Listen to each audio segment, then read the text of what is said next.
WGN Sports. Holy cow! Yeah! Score! Yeah!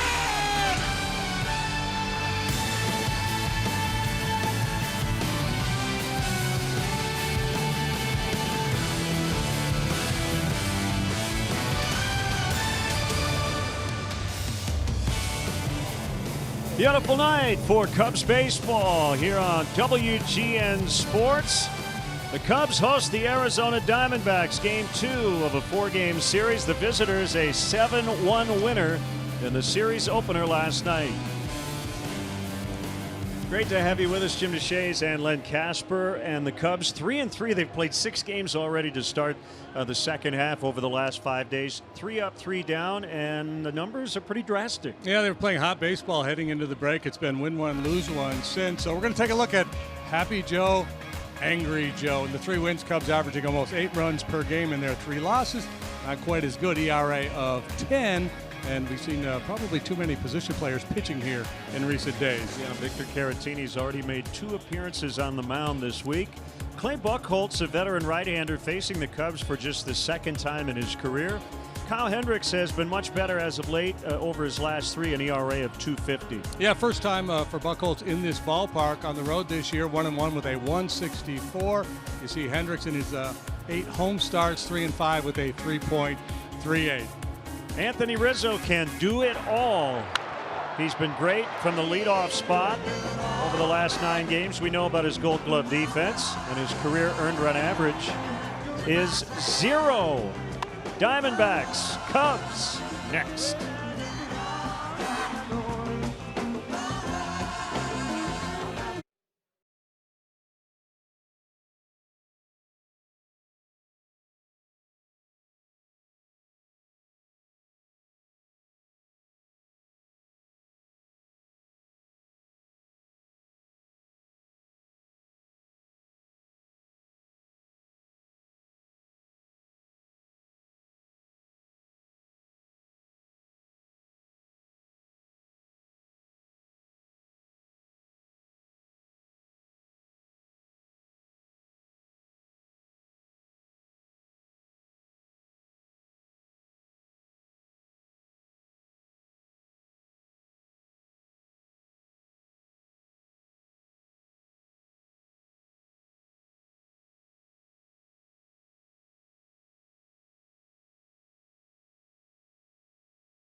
Join the team that enjoys responsibly.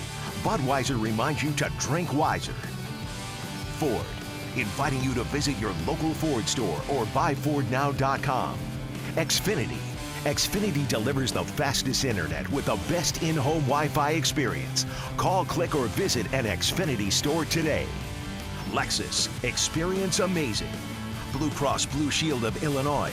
Choose Blue Cross and Blue Shield of Illinois, the card to carry through it all. And by Volkswagen.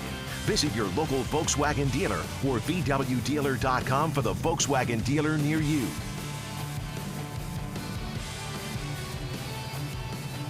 And Chicago Cubs baseball in beautiful high definition is brought to you by Xfinity. Xfinity delivers the fastest internet with the best in-home Wi-Fi experience. Call, click, or visit an Xfinity store today. We'll get tonight's umpiring crew, headed by Bruce Dreckman, back to the plate, wearing number 1. Chad Fairchild is at first. Mike Estabrook at second, and Mark Carlson is the crew chief over at third.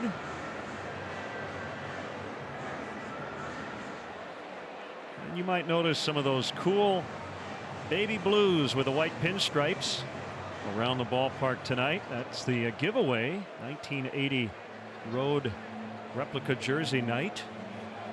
Such a good look.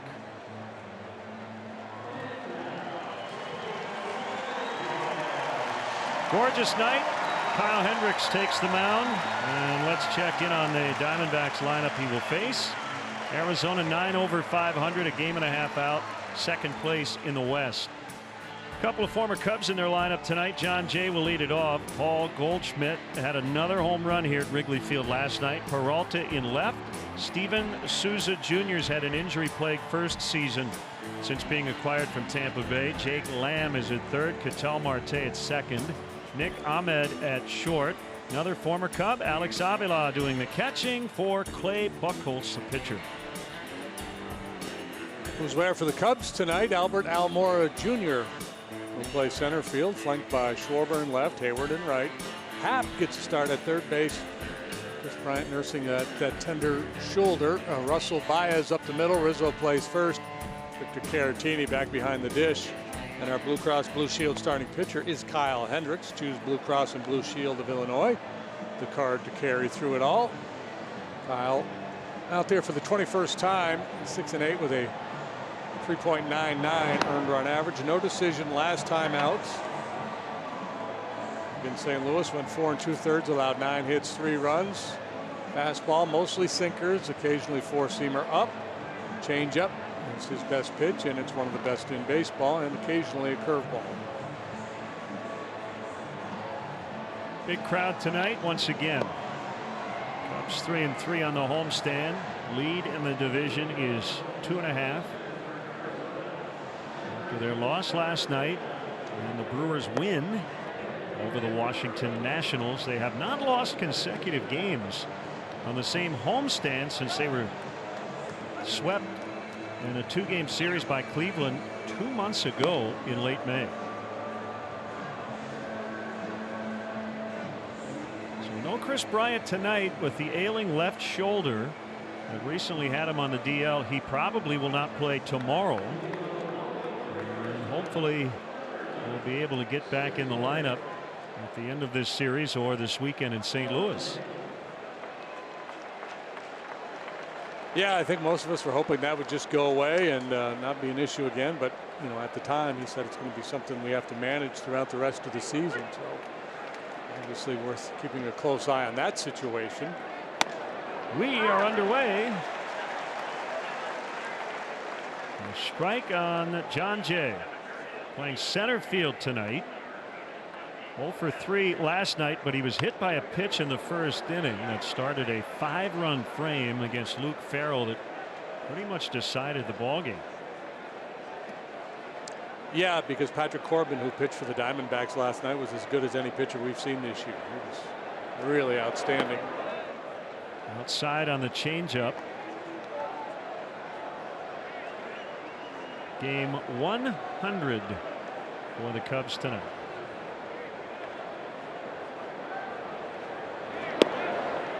Their changeup is low and outside. Weather 82 degrees, and the wind not doing much at the moment. It had been blowing in the last few days from left. Fouled away on a fastball at 87. He played John Jay as almost like a right-handed pull hitter without a lot of power. He looks to spray the ball around. They think he's more likely to go to left center than to the pull side. Swing and a miss. Good start for Kyle. Yeah, this has been an issue. He has not gotten the chases on the changeup that he normally does. So a good start as he gets Jay way out on that front foot. And the fading action, the off-speed nature of that pitch befuddles him. Paul Goldschmidt 2 for 5 with a home run in the opener, and a curveball is a little low. Talked to Cubs pitching coach Jim Hickey about this issue, the chase rate going down. Popped up. And Russell cuts in front of Baez to make the play, and I said, how do you get hitters to swing at the changeup out of the zone? And he said, you've got to throw fastballs in the zone to get them to chase the changeup outside the strike zone. The changeup works off the sinker for Hendricks when he's commanding his sinker down around the knees, outer third, and then he throws a changeup.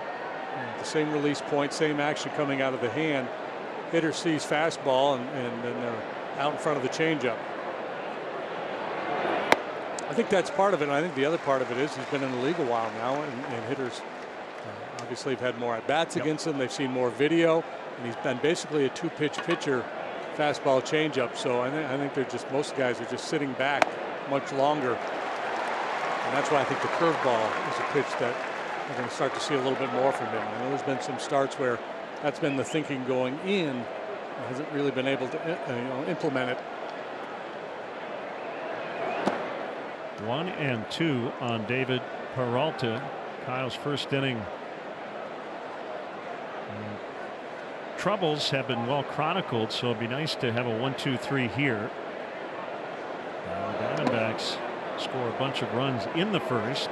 It's been their MO offensively.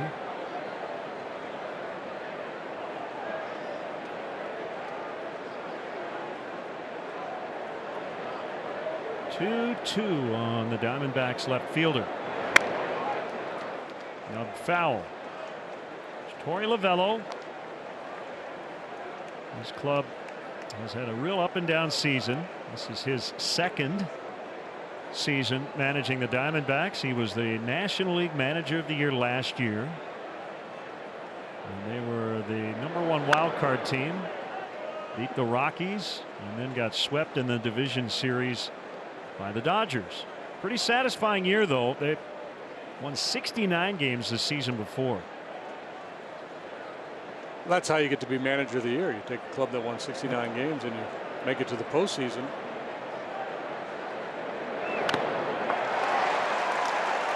Fouled. It's still 2-2. Steady a diet of changeups here as Hendricks continues to try to catch Peralta out in front. Diamondbacks game and a half behind the Dodgers, who won again last night. They beat the Phillies. Outside 90 on that fastball. Will show me heater. And normally you're going to see Kyle 86, 87.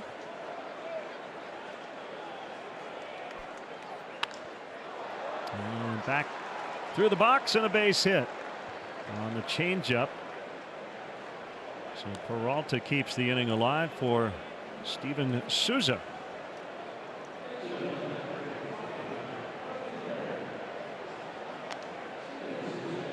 Tough year so far in terms of health. He suffered a pec injury. It's near the chest in spring training on a diving attempt, and has been on the DL twice as a result. He hit 30 homers last year for Tampa Bay. Yeah, and you have to feel like that pec injury when he was playing adversely affected him. Maybe tried to come back a little bit too early the first time. Just one home run in 88 at bats. He hit one every 17 point something at bats last year, and he banged out 30 for the Rays. So it's in there. He's in a good stretch, hitting .370 over his last 8 games.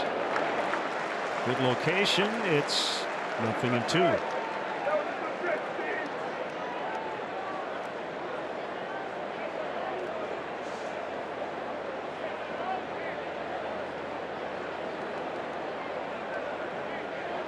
Top of the first, runner at first, 2 outs.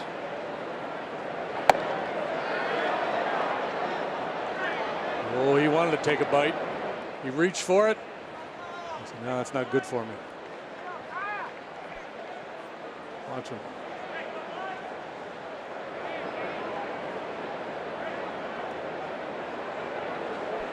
That's enough for me. That would have been a double had he hit it. Pulls this ball into left. Another changeup with 2 strikes. And Souza's on. Right-handed batter's hitting .279 against Kyle this year. Way above his career mark, which is .233. This is an off-speed pitch. Stays up a little bit, and Souza stays in the zone. That's a good look. That slow motion shot. You see the circle change grip. That pitch away to a right-handed hitter, much tougher to execute than the fader down and away from a lefty. That brings up Jake Lamb.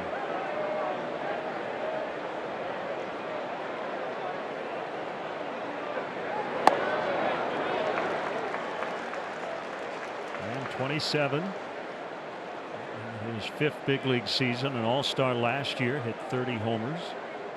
29 the year before, right now with just 6. Been banged up too. He's only played in 54 games. He's 39 with a shoulder injury. As that ball's bounced right to Dave McKay, the first base coach. So that's what an AC joint is. Yeah. It's a shoulder thing. Yeah. They should make a baseball operation game.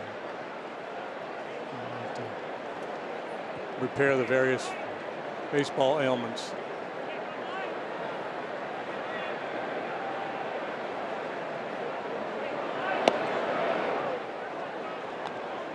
Downstairs, it's 1-2. So he's gotten to 2 strikes on the last 3 hitters. The previous 2 singled on changeups. Yeah, so so obviously as a pitcher you have to think, you know, the scouting report on the opposing hitter. How well do you feel about your ability to execute the pitch that the catcher's asking for? Fastball outside, no swing. The thing that's always worked to Kyle's advantage is that he's not an overpowering guy. He's not the type of pitcher that hitters come into a game going, oh my goodness, we got to deal with 96 and a nasty slider. So normally they're pretty aggressive, pretty comfortable against him, and he preys on that with that off-speed stuff and the sinker. Not so much that he racks up a bunch of strikeouts, but it's all the soft contact he gets, catching guys out in front, down at the end of the barrel, just topping the ball into the ground. 2-2 serve, got him on a fastball at 89. Absolutely perfectly placed. Diamondbacks strand 2. Cubs are coming up.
Rizzo remains in the leadoff spot. It gets a little interesting near the bottom. Almora, Hayward, and Baez. We mentioned no Chris Bryant tonight. Ian Happ red hot here as of late. Kyle Schwarber with a game-winning home run on Sunday to beat the Cardinals.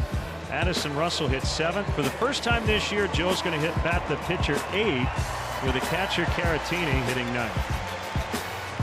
Diamondbacks a good group defensively. Peralta plays left tonight. The Chief Justice is in center. Steven Souza Jr. capable of making some highlight reel plays out there. And right, Lamb Ahmed, he's a plus guy as well. Marte Goldschmidt and Alex Avila, who was with the Cubs last year, will do the catching for Clay Buchholz. Buchholz, a 33-year-old right-hander, activated off the DL. And pitching for the first time in exactly a month, and Rizzo hits a soft liner right to Lamb for the out. Buchholz has made 7 starts for the Diamondbacks. He's done a nice job. 2-1 with a 2.56 ERA. He had been with the Kansas City in the minor leagues. They released him. Diamondbacks snapped him up, sent him to the minor leagues, pitched well there, got promoted to the big leagues, and after a very nice start. Very unpredictable. He really mixes things up, doesn't rely heavily on his fastball at all. Good location to both sides of the plate. He has a plus changeup, good curveball, and he throws a fair bit of cutters. Velocity not what it once was when he was making all-star teams with the Red Sox back in the day. A strike on Almora. Yeah, Buchholz spent a month in the Royals system before they cut him loose. They weren't ready to give him a big league shot. A couple days after he was released, he signed with Arizona. Another liner. This one hit much harder and right at Peralta.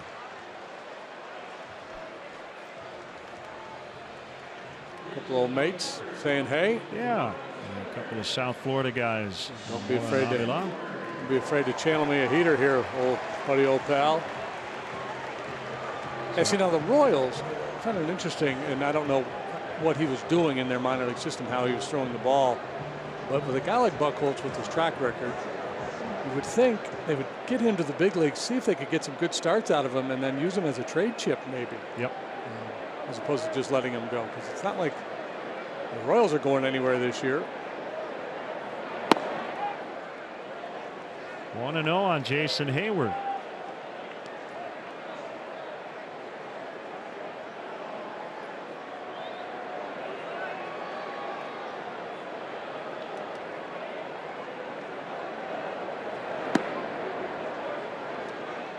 Back in the day, he was 93, 94. His fastball velocity right at 90.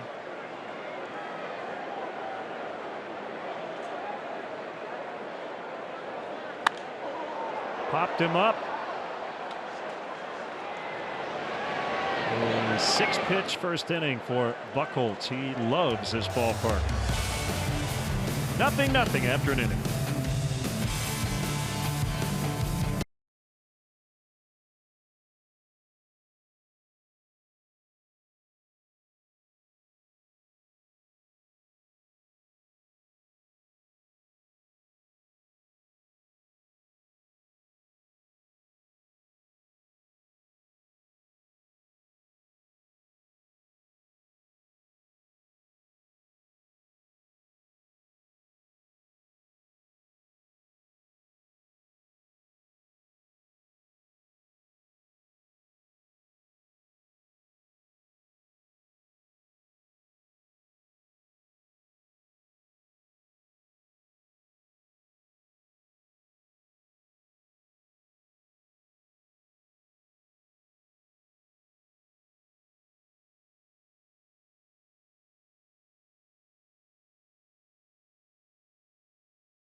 information while you watch at home. Game Zone is sponsored by The Great Escape, pools, patio furniture, hot tubs, and more. Escape your everyday. Shop The Great Escape.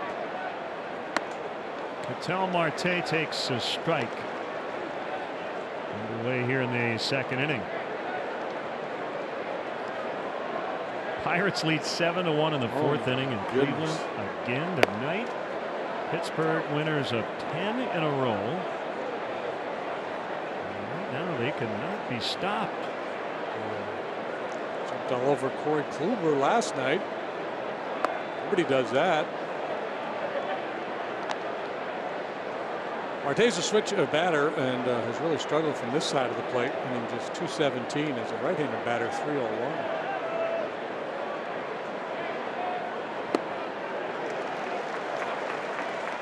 2 balls, 2 strikes.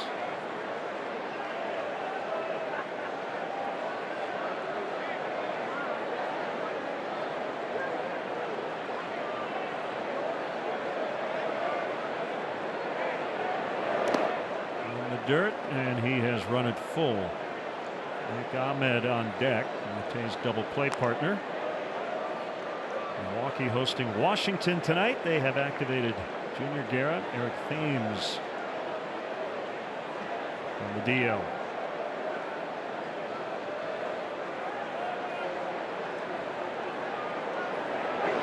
And Guerra starting tonight.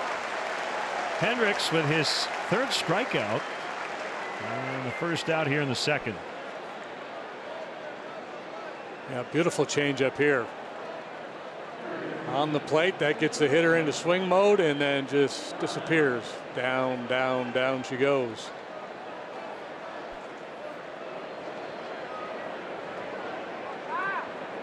Ahmed known for his glove more than his bat.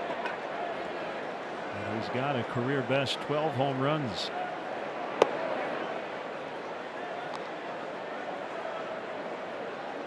At 20 in his career going into the season.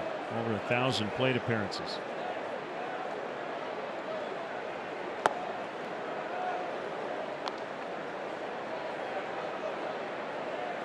Cubs need some length out of Kyle tonight. Luke Farrell went just 3 1/3 last night. They had to use 2 position players to finish the game. A roster move earlier today. Eddie Butler comes off the DL, and Luke Farrell back to the minor leagues. Butler activated off the 60-day DL. And he's been out since April 20th with a right groin strain. Yeah, originally on the 10-day DL, and then they extended him to the 60-day list. Played 6 times with the Cubs.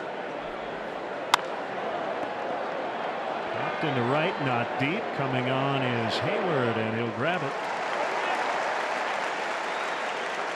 Hey, Cubs fans, the Cubs want everybody in as they push towards another division title. They'll finish off the series with back-to-back matinees tomorrow and Thursday against Arizona. Tickets are still available for both games at Cubs.com.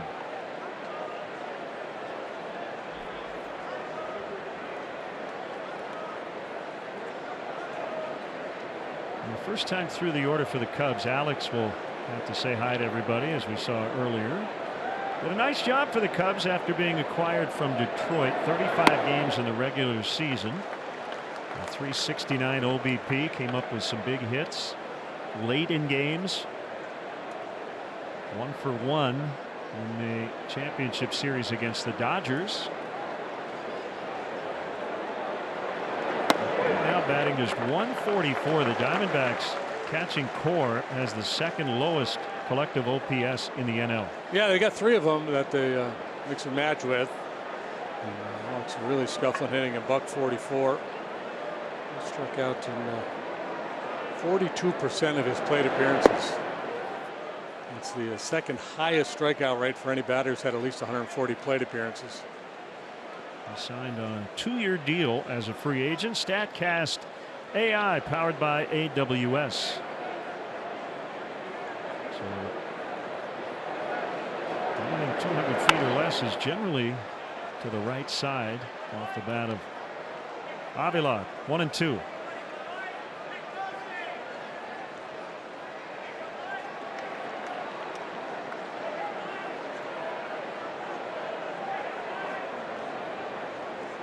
Now lifetime in this ballpark, a 2.63 ERA.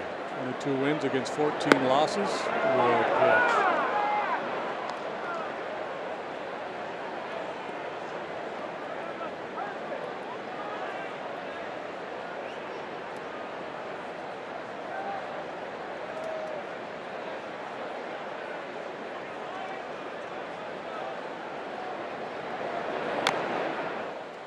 We will try it again.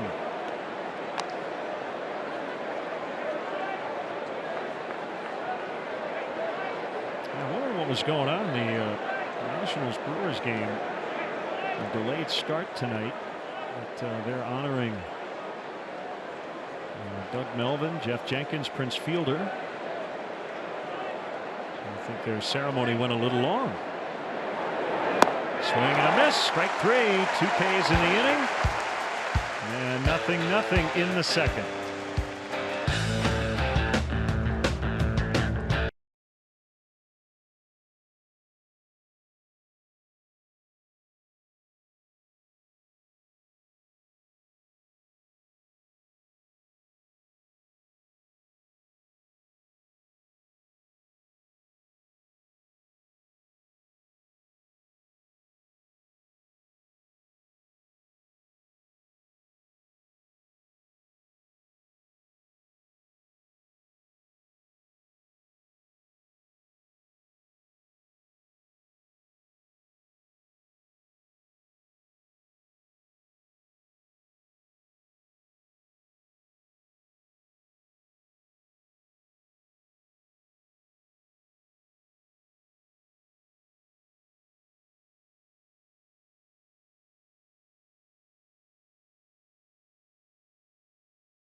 Budweiser, this bud's for you. Edzo, Eddie Olczyk, Blackhawks TV analyst and national analyst on NBC, and great to see the Olczyk family here tonight. And we will chat with him in the 7th. I think he's breaking down his ceremonial first pitch. For all you young first pitch throwers out there, always aim high. Javier Baez against Clay Buchholz. Second inning and a strike. Cubs went down quietly in the first. Baez 2 hits on his bobblehead night. 318 on the homestand. And that one missed in tight.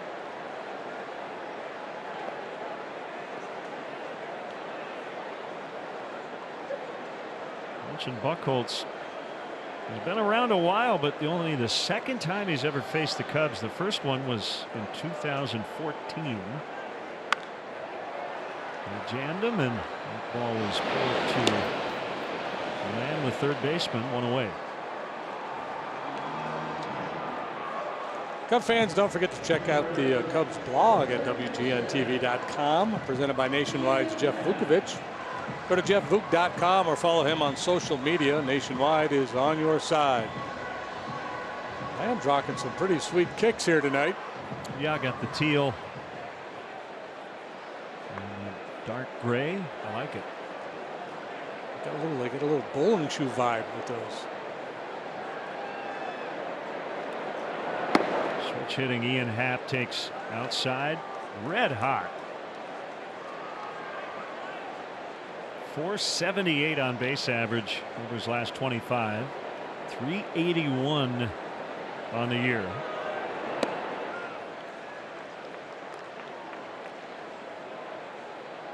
The league average for non-pitchers in terms of on-base percentage is 329. Everybody except for Javi Baez in the Cubs lineup is higher than that, and most of them by a good margin. Yeah, tons of walks and good batting averages. Yeah. That'll do it. Yeah. Javi a little bit below league average in the on-base, but way above it with the slugging numbers.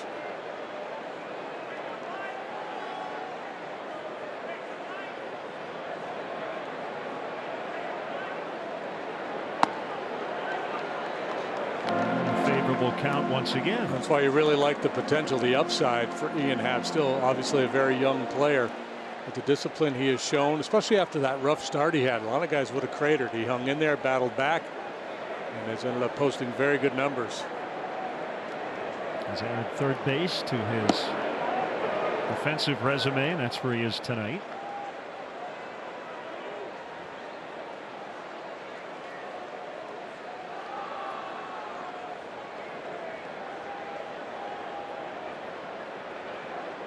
Eighth career start at third.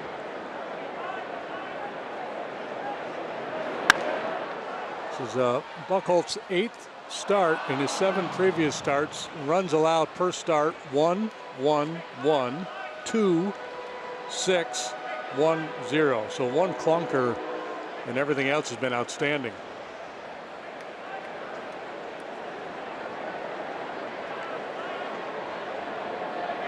Miller wants a changeup. Here it comes, and he walked him. The Foo Fighters are back at Wrigley Field this month for 2 shows, and tickets are still available, especially for next Monday night's show, July 30th. Go to Cubs.com/concerts to secure your seats today.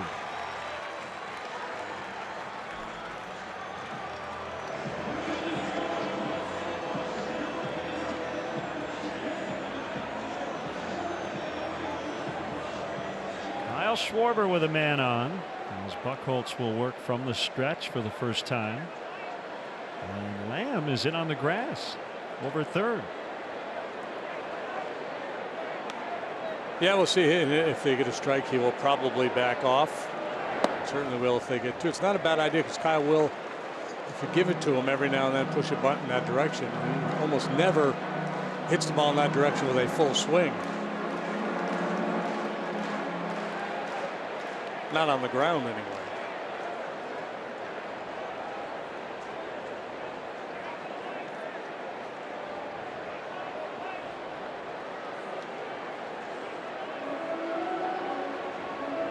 Time to check in on our Lexus Run Predictor. It's brought to you by your Chicago area and Northwest Indiana Lexus dealer. Colts has been tough on lefties. They hit just a $181 against him. Boy, quick feet on that pickoff move.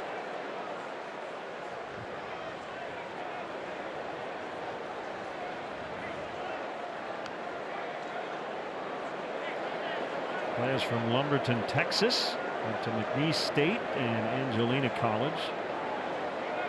42nd overall pick in the 05 draft. And the Red Sox. A supplemental pick after the first round, compensation for the Red Sox losing Pedro Martinez via free agency. Threw a no-hitter in his 2nd major league start. Yep, it was against Baltimore. We didn't find out he was starting until the night before because of an injury to Tim Wakefield. And Buchholz came up from AAA Pawtucket and pitched a masterpiece. When he made his major league debut a couple of weeks earlier. He knew before the game he was going back to the minors. And in fact, Tito, who was his manager, Terry Francona, was saying it doesn't matter if he throws a no-hitter, he's going back down to the minors. Well, he was one start too early on the first part of that statement. He threw 115 pitches in the no-hitter, and afterward it was disclosed that Theo Epstein, their general manager at the time, said at 120 he was coming out of the game no matter what. Now then that would have been a big deal. Now that happens like once every 2 weeks. Happened last night. It did. Daniel Ponce de Leon in his major league debut went 7 innings and what, 116. Yeah. And got pulled. Yeah. And nobody bats an eyebrow. You bat an eyebrow? Is that what you bat? Or you just bat an eye? You raise an eyebrow. Raise an eyebrow, yeah, and bat an eye. Yeah. That's I like bat an eyebrow. That's great. Kind of re-kicking. Schwarber called out on strikes.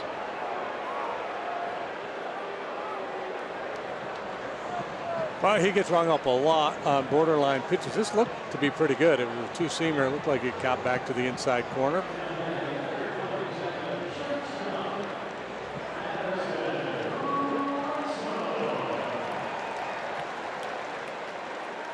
First strikeout for Buchholz. Now Addison Russell with Happ still at first and 2 outs.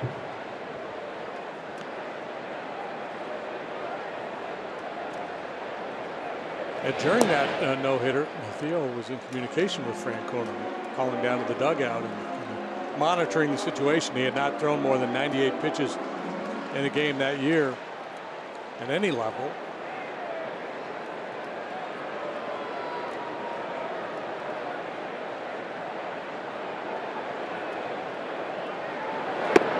I think you actually have a better chance of finishing that game like the De Leon kid last night. Ponce de Leon, that you have a better chance of finishing that game if you're on a bad club. Or the manager can say, you know, we're just going to let you go, and if you end up throwing 130 pitches, we're just going to shut you down for 10 days. But if you're pitching for the Cardinals, a team that hopes to make a run here in the second half, we're going to be a little more cautious.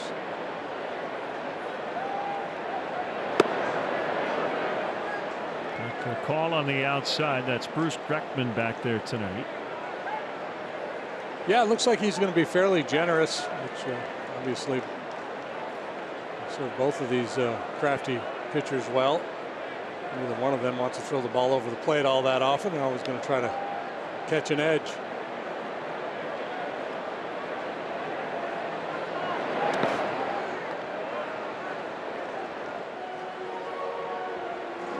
Two balls and a strike. Russell.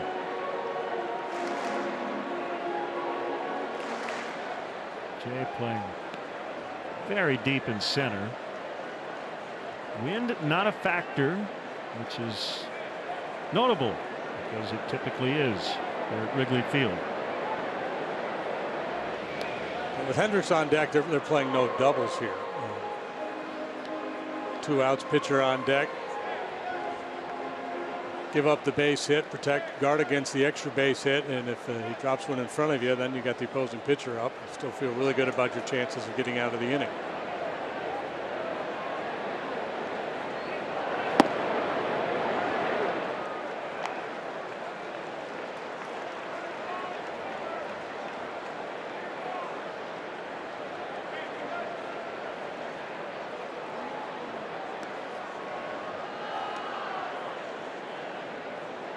Avila takes a look into his dugout before giving Buchholz the signs.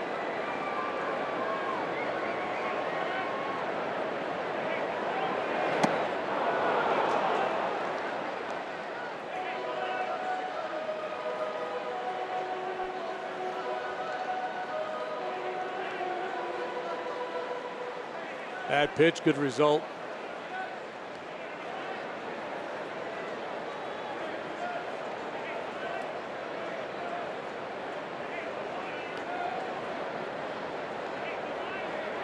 Go time with 2 outs. Happ takes off and Russell fouls out of play. The obligatory 3-2 foul ball. Matty hitting just .224 here in the month of July after a real nice run. He hit .329 with a .386 on base, .481 slugging in June. He's not gone deep since June 29th.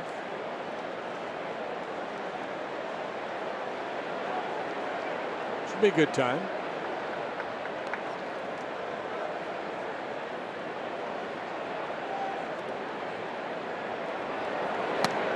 Swing and a miss. Buchholz through 2, along with Hendricks not allowing a run.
Postcard weather.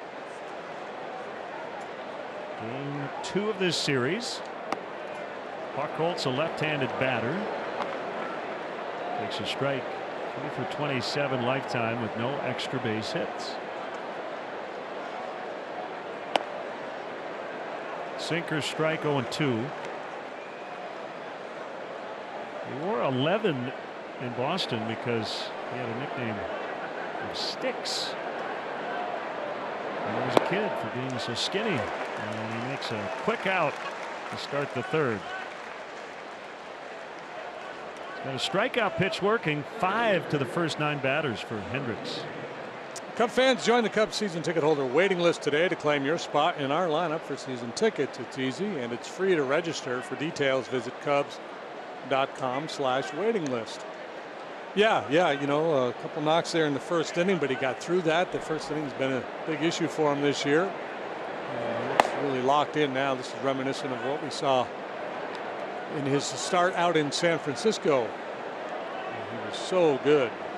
Kyle got a no decision his last time out on 113 pitches Thursday against St. Louis. Yeah, just 4 2/3 innings, 113 pitches. The start in San Francisco, he went 8 1/3, allowed 1 run. It was unearned. He struck out 8 through only 109 pitches. Kind of the vibe that he's got going here tonight.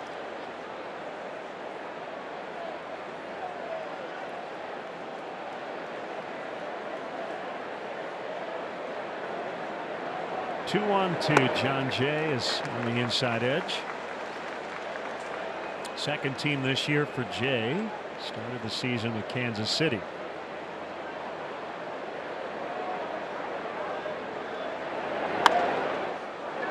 Not hit hard, but placed perfectly. Schwarber over to cut it off and keep Jay to a single. Well, that looks familiar. That's his hot zone. Left field. Curvature and ball in on his hands a little bit. Schwarber up against the boards to make sure that puck couldn't get by him.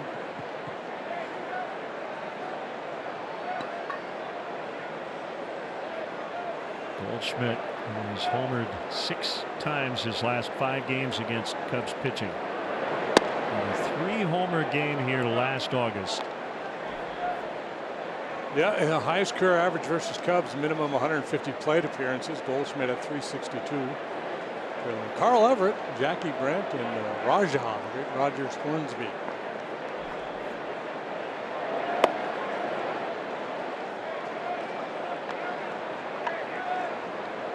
I'm familiar with Jackie Brent.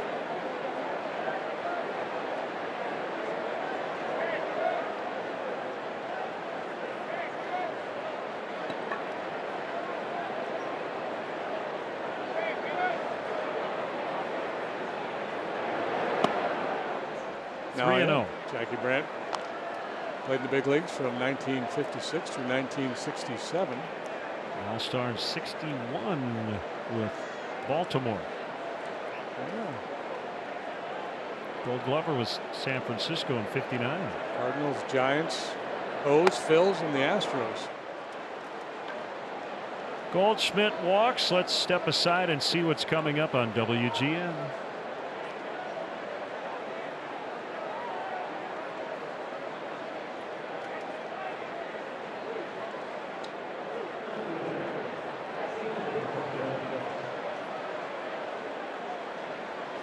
Jackie Brandt was known as Flaky. Really, he was a bit eccentric. Okay. He joined the Army and missed the '57 season before returning to baseball.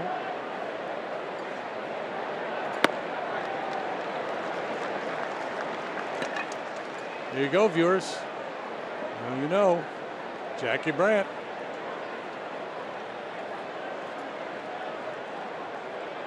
When he retired, he became a driver for the United Parcel Service. 1 strike on David Peralta. 1-1. Behind a changeup into center field for a base hit with 2 outs in the top half of the first. Putting together a very nice year. 16 bombs, 53 driven in, batting .289. Outside 2-1.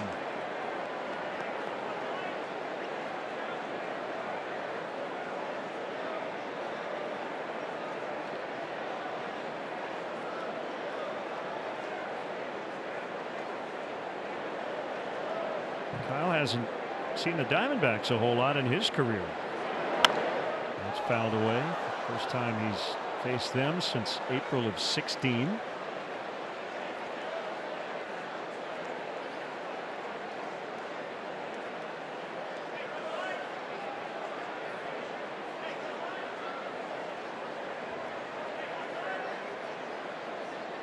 Pitch count a little higher than he'd like it in the first 3 innings.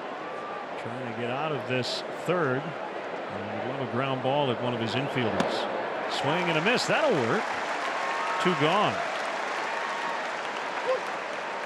6 strikeouts, couple off his season best. Yeah, that's the byproduct. The strikeouts, a lot of deep counts. The Diamondbacks actually doing a pretty good job trying to be patient and willing to put themselves in jeopardy and taking it to 2 strikes. But so far he's been able to exploit it. His MO, normally he would prefer to get early contact, get some balls on the ground, have some easy innings.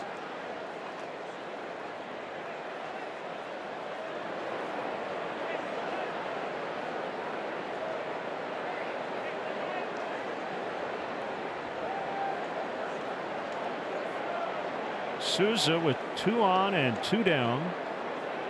And a scoreless tie.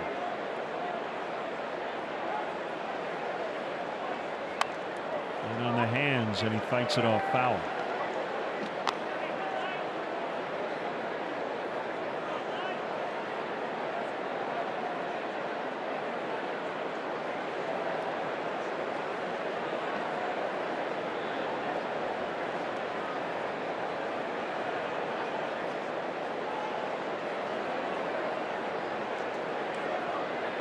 kick and the pitch.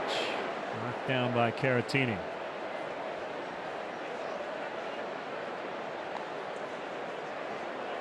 The final from earlier today, Miami beat Atlanta 9-3 at Marlins Park. ARI AT CHN got his first win in over a month.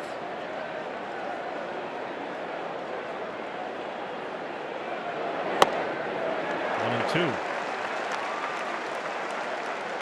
So the Braves and Phillies started the day basically tied for first in the East.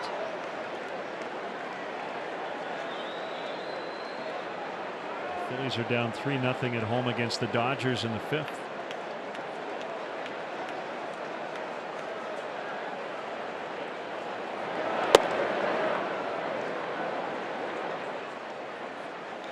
Update the standings for you. Justin Turner, the Dodgers, has gone to the DL. So for the time being, Manny Machado is going to move over and play third. Diamondbacks interested in that score. 3-2. Yeah, well, a groin strain, I believe, for Turner.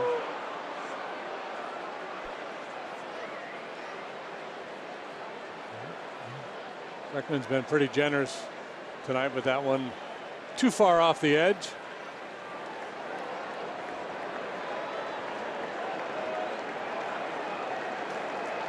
Jay and Goldschmidt will get a head start. 3-2, 2 outs. Ooh, why not? And the bases are loaded. Boy, right when he needed it most. He got one like that on the other side of the plate earlier, and again, it's not egregious, and I'm just doing a little begging for Kyle. Quality pitch and a good take by Souza, who is disciplined. He doesn't chase many bad balls.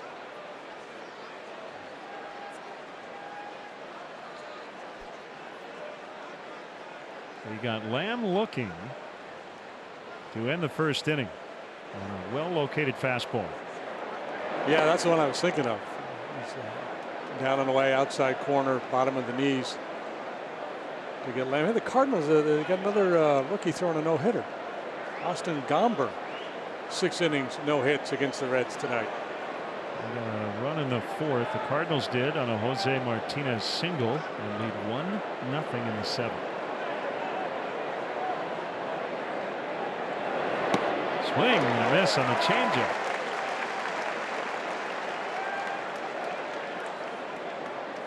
Yeah, it's the changeup that set up the good fastball to finish him off last time, because the hitter continuously missing that changeup. He's going to tell himself to stay back, and then he won't be able to pull the trigger on the good heater. Theoretically.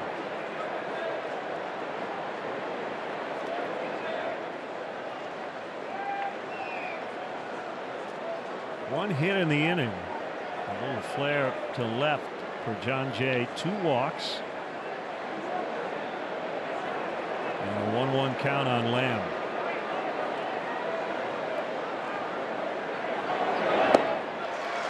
Well, he's not picking that changeup up at all.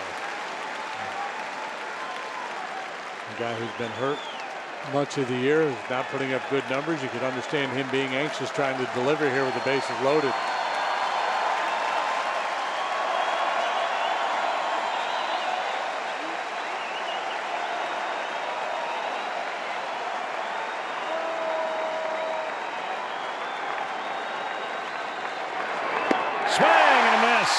On the changeup.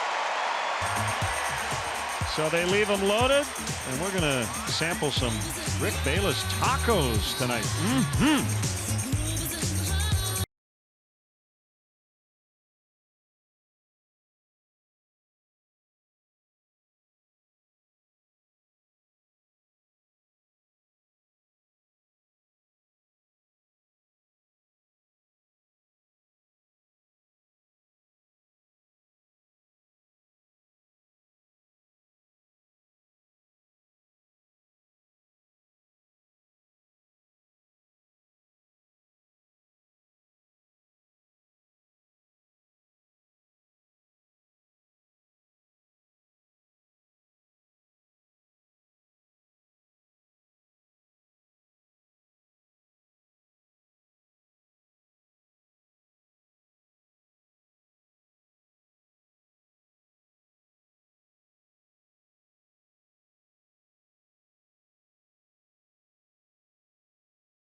Levy continue their crowd-pleasing chef series presented by Maker's Mark for a second year and an expanded lineup of local celebrity chefs. Rick Bayless with these wonderful items.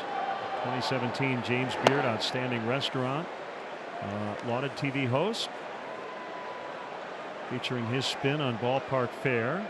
We have carnitas tacos, Hatch green chili chicken tacos, Toto elotes. Hendricks grounds out. So, what are you thinking? What do you want to try?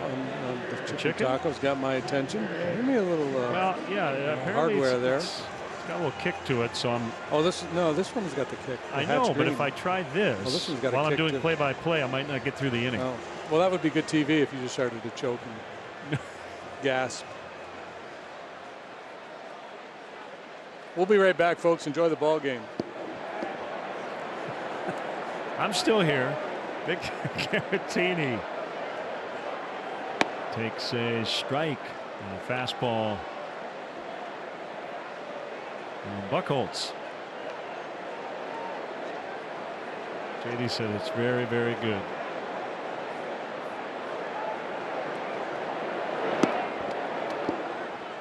Taco Tuesday.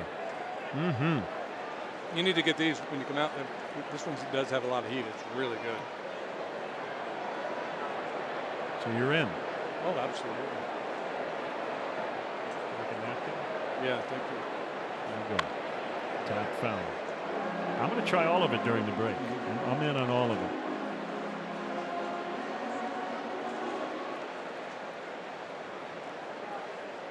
Get the blender going. Get that margarita down here. That's what I'm going to try. The fans do not want me to eat on camera.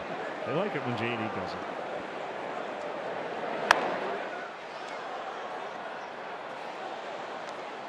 Are you a salt on the rim guy? Absolutely. Yeah.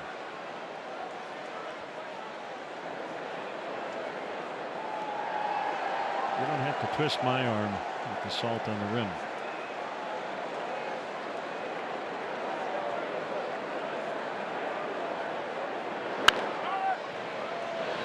That is Goldschmidt. The idea of hitting Hendricks 8 and Caratini 9th was hopefully to provide some RBI opportunities for Anthony. In this instance, it's obviously not going to work. Anthony strides up there with 2 out, nobody on. And he's been doing a real nice job spraying the ball around the diamond. Leadoff approach, reaching base a high percentage of the time. It's been quite a run. This would be a good time to look to launch, try to do some damage. First pitch swinging last time, hit that soft line drive to third. Maybe work a count and cheat on something.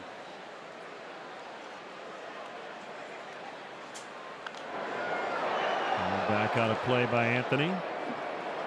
He has reached base 26 times over the last 9 games, all from the leadoff spot. Got the final out of the 9th inning through 2 pitches.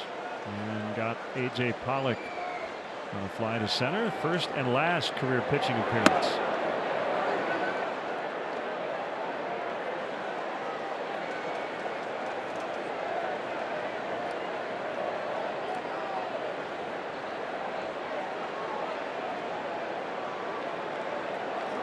Choke up on 0-2.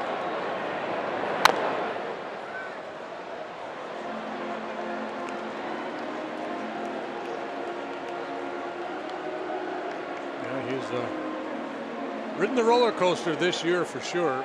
Yeah, and the 0 for 19 actually stretched to 21 before he had 3 straight hits in his final 3 at bats in the opener at San Diego a couple of weeks ago. Swing and a miss. All right, I'm diving in. Go for it.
Tel Marte, ball one.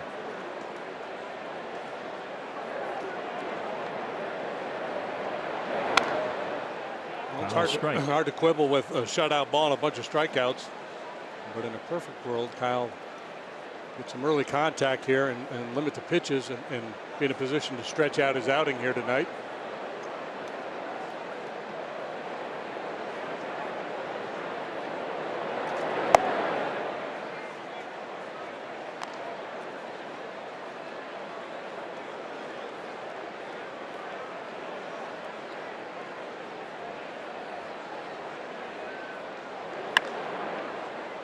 Late swing and fouled. I just killed one of those tacos during the break, and I think you had the they're great. carnitas. I am sweating. With the habanero avocado salsa. Yeah, that's got some fire. Really good though.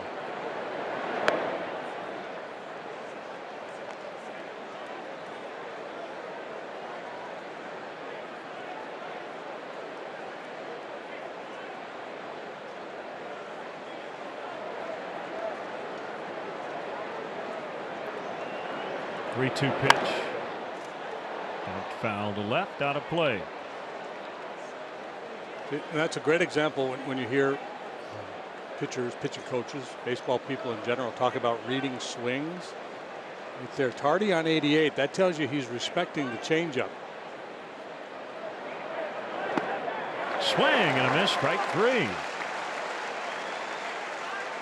Time now for our high-speed replay powered by Xfinity. To set this up, Anthony Rizzo has been on Joe for quite a while to pitch. And typically you don't use an everyday position player to do it, especially one of your star players. But with 2 outs in the 9th, he gave him his chance. Ball one on a curveball. I say that in air quotes. And then this pitch, he got a fly to center off the bat of A.J. Pollock. So he has recorded an out as a pitcher, and after the game he said, yep, I'm good.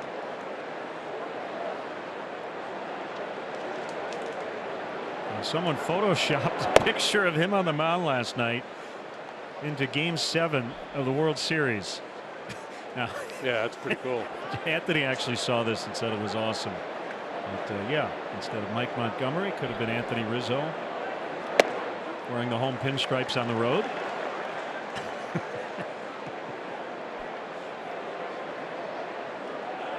Never want to pitch again. I'm done. Ever. Want to pitch again. It's nerve-wracking. I think you want to do it, and all of a sudden you're standing out there 60 feet 6 inches from home plate. Ground ball to Russell.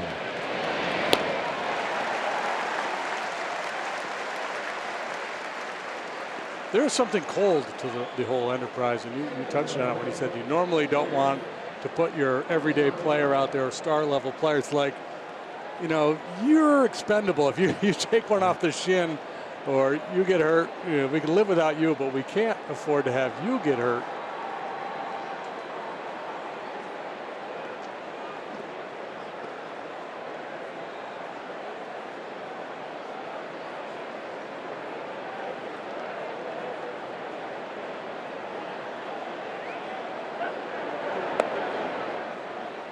Avila takes ball one. No score, 4th inning. Cubs shift against a left-handed batter.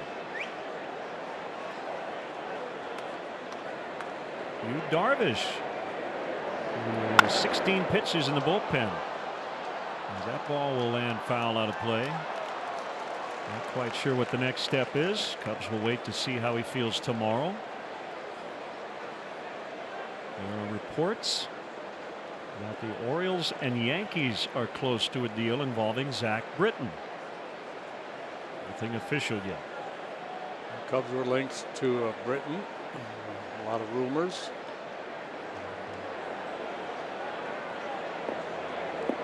Little by little, his stuff has gotten back up to par. He's one of the best in the business when healthy, and he appears to be healthy now. A little scary to think of the Yankees adding a guy of his caliber. We saw him a couple of years ago. That turbo sinker that he features was out of this world.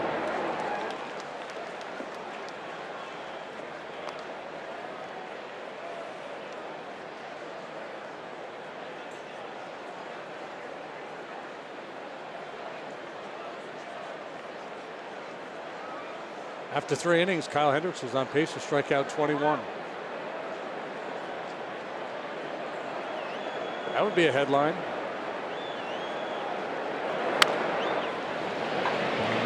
Into the shift. 1, 2, 3. Go the D-backs. Just enjoy that.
With more choices than ever at participating locations for a limited time.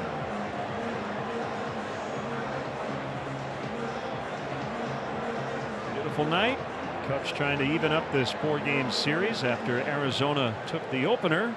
And Clay Buchholz has thrown 14 consecutive strikes going into this at bat against Almora.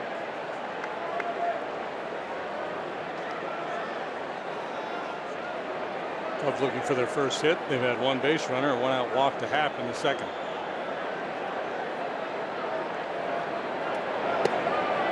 Strike on the outside corner. Ish. Cardinals now lead 2-0 at Cincinnati. Reds batting in the 7th. They have no hits. Homer Bailey started for the Reds. He pitched well, but left trailing. His first big league start since May 28th. You know, it would be interesting because, you know, even though the numbers were ugly, when we saw Bailey earlier, his stuff looked pretty good. You know, if he made a couple of good starts, would the Reds be able to move him and the contending team have interest?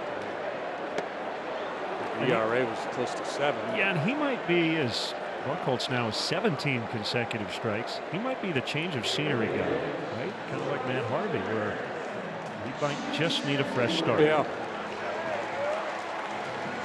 Hayward with 1 out, nobody on. 1 base runner for the Cubs. That was a 1-out Ian Happ walk in the second.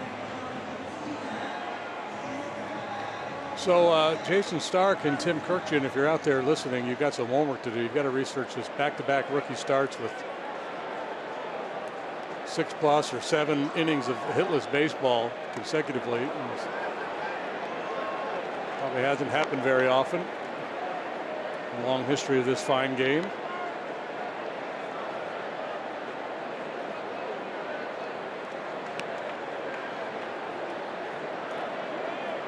TK had some great notes on Matt Carpenter the other night. He rattled off a bunch to me. I don't remember most of them, but basically it was all these Hall of Famers who had never done X.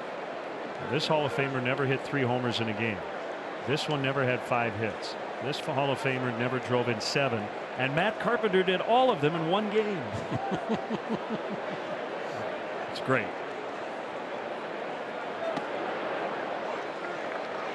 Two and one. Hayward. Nolan Ryan never won a Cy Young Award. Roger Clemens never pitched a no-hitter. I believe it was Hank Aaron who had never knocked in 7 in a game. Popped up by Jason. And his second infield pop out of the night.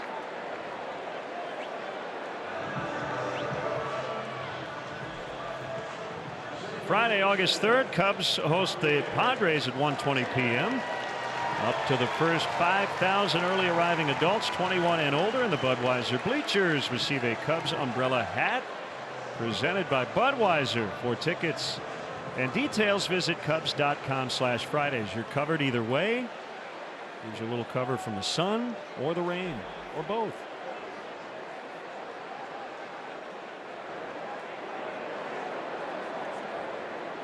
What is Clay Buchholz doing other than throwing a ton of strikes? He's taking advantage of Drew Strickland having a pitcher strike zone here tonight. I think both guys are, but he's staying out of the middle of the plate. He's not throwing hard, and his fastball doesn't look to have a lot of action. You know, it's pretty straight at 90 miles per hour, but the curveball's been really good. The changeup has been effective. There was a little bit of a mistake there. Cutter in the zone.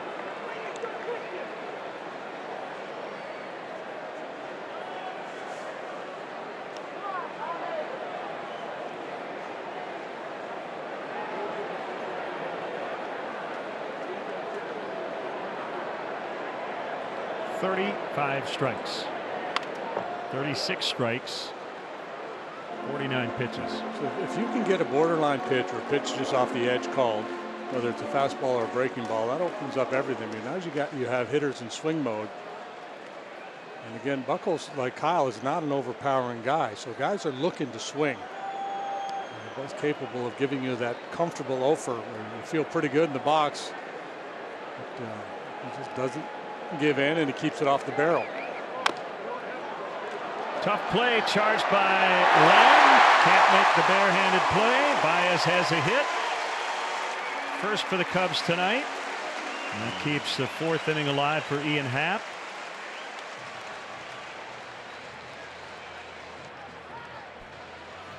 So into the stretch for just the 2nd time tonight now for Buchholz. He got weak contact, but it turns into a infield hit for Baez. Austin Gomber's no-hitter is over, and the Cardinals lost the lead. Joey Votto singled.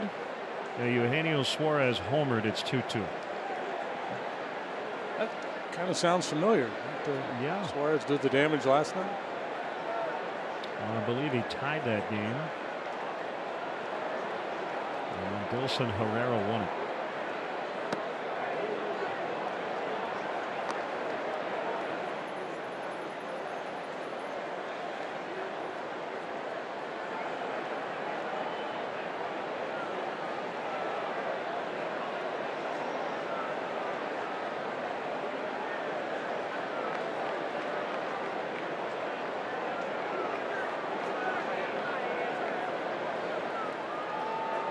One strike to Happ.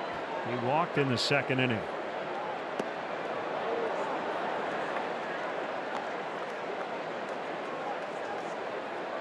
Lots of injuries the last few years for Buchholz.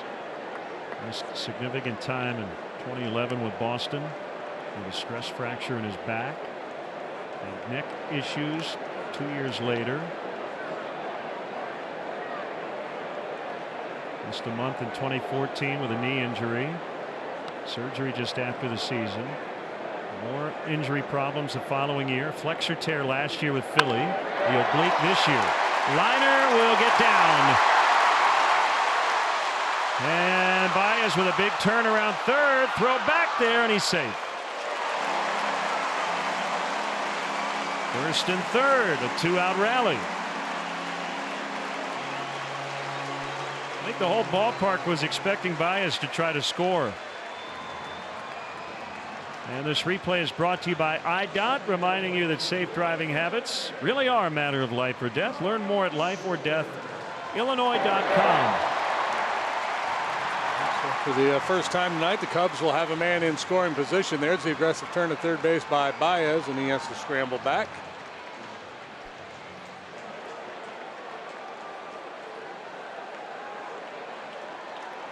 Let's see if Schwarber can knock him in.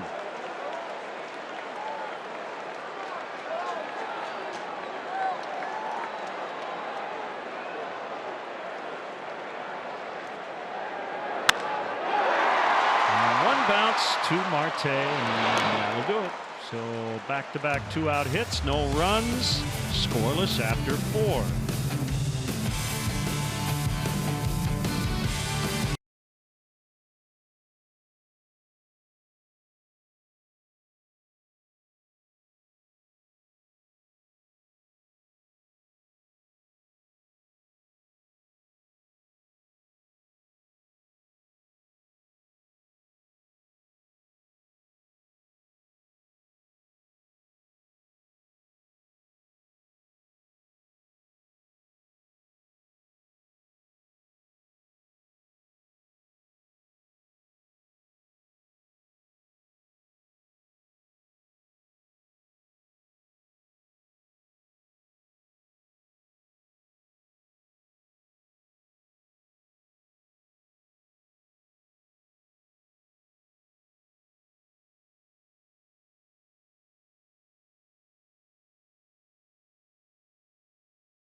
Cubs MasterCard debit card, only available at your local Wintrust Community Bank. Go to wintrust.com/Cubs to learn more. Member FDIC. Hendricks back to work. He's got an elevated pitch count. We're in 90, but that helps. The other team's pitcher swings on that first pitch. Back to the top, and John Jay. Chance to be aggressive here with Jay, who doesn't hit for power. Obviously, you don't want to set the table for Goldschmidt, who is next. I got a little Diamondbacks-centric trivia question for you. Okay. According to Baseball Reference, wins above replacement, their WAR numbers. Yeah. There are 3 guys in the top 12 all time for the Diamondbacks, and they haven't been around a long time. But there are 3 in their top 12 who have worn a Cub uniform. Who? 3 of the top 12 in WAR. Yep. Career WAR as Diamondbacks. Yeah. Luis Gonzalez. Correct, sir. Mark Grace. No. Incorrect, sir. You know, when I said it, I immediately thought, no. Luis Gonzalez. Uh-huh.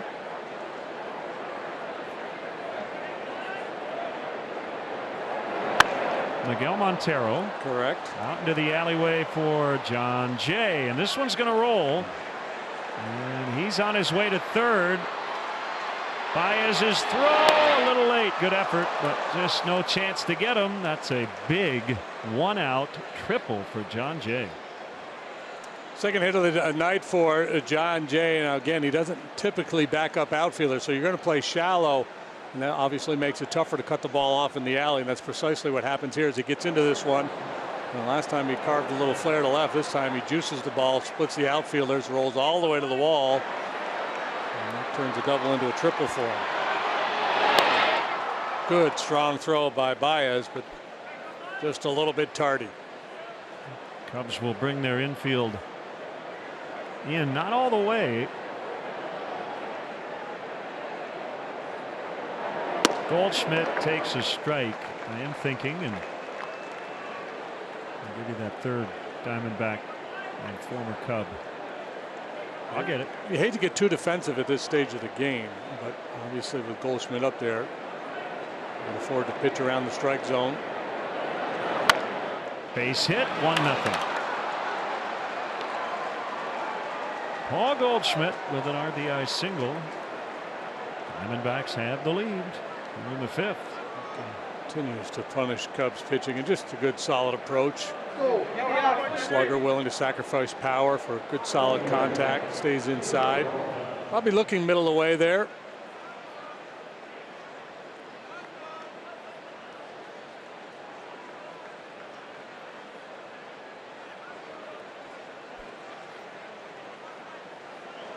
The batter is Peralta.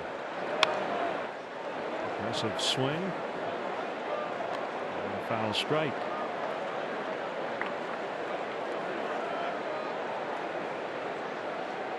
Oh, I need to think of a pitcher maybe, huh? Mm-hmm. Oh, been going offense.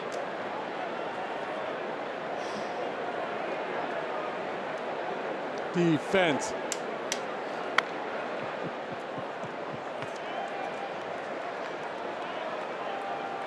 This individual did not spend a lot of time with the Cubs.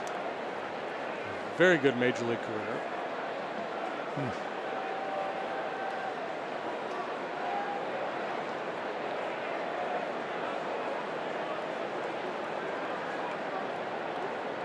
0-2 is outside.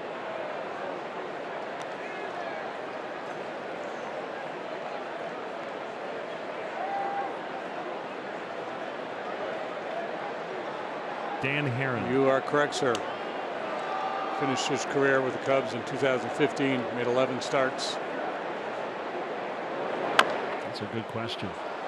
Caratini jumps on it, tough play, and he got him. Good snag by Rizzo, just as Peralta got to the bag. Peralta really busting it down the line. Always a dangerous play as the base runner and the ball get there at the same time, with the first baseman having to reach into traffic here. Being able to make the catch, absorb the hit, and get the out.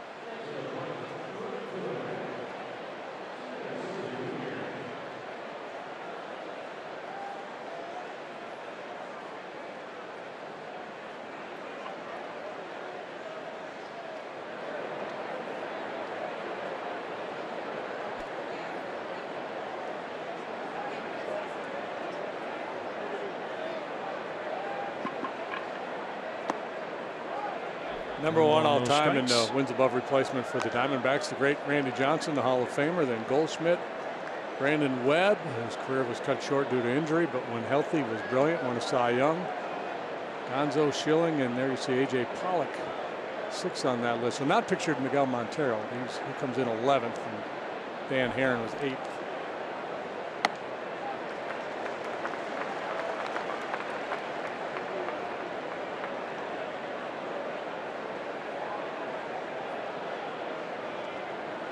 Souza's batting style looks a lot like Goldschmidt. This right here, the way he tips the barrel of the bat down.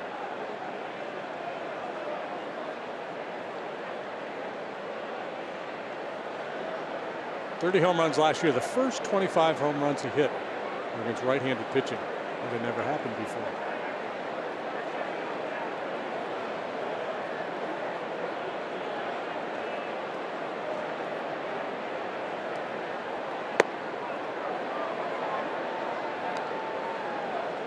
Two and one.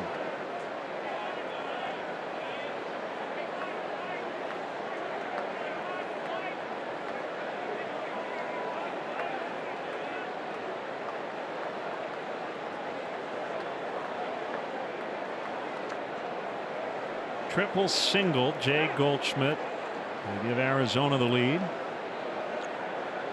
Goldschmidt the runner at second base. 2 outs, 5th inning.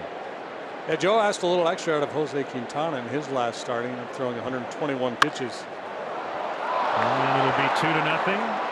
As Almora will chase it down. Souza's going to try for a double, and he's going to be thrown out. The run will count. Oh, he got in. He somehow eluded the tag. Throw beat him. The ball did not.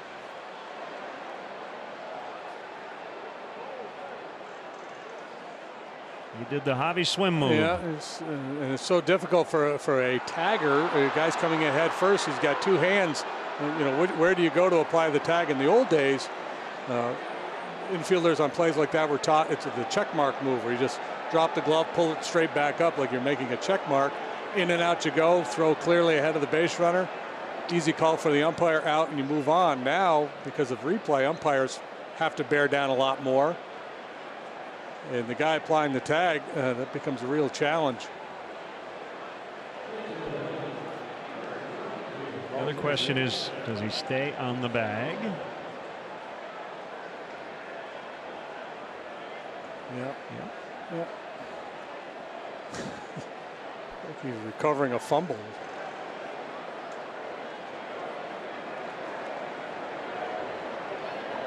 Two extra base hits in the inning.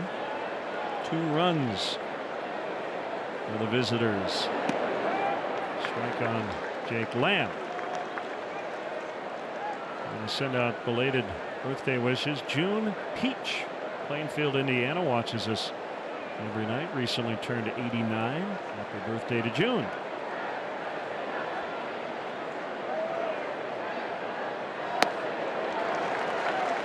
Boy, Lamb is just completely baffled by the Hendricks changeup here. So this is where you have that internal debate as a pitcher and catcher. You think, well, we've thrown him so many. He keeps flailing at it. Is he going to make an adjustment, or do we just keep on throwing it?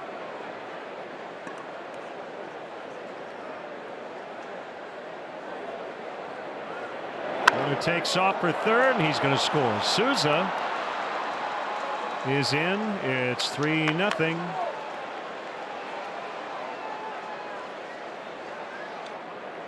Well, they went back to the changeup one more time, and it wasn't all that bad of a pitch. He had Lamb out in front of it yet again, but this time he's able to make some contact right off the end of the bat and hits that squirrely little 3-hopper into left field.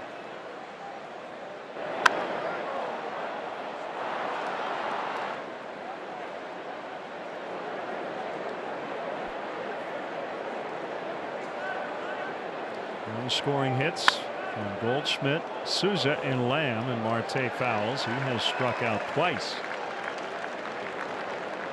A shout out to Jim Ernie from Fort Worth, Texas. Catches us every night on the MLB app. I hope your AC is working, Jim. Yeah. It's smoking down there. This will do it, but the Diamondbacks get 3 runs. And they're out in front 3-0 in the 5th.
Lower level terrace for just $10 for every regular season home game. Fans can register online for the chance to purchase up to 4 tickets.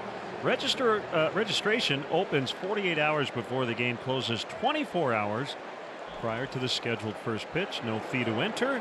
For details, visit Cubs.com/1060 tickets. Clay Buchholz now working with a 3-0 lead.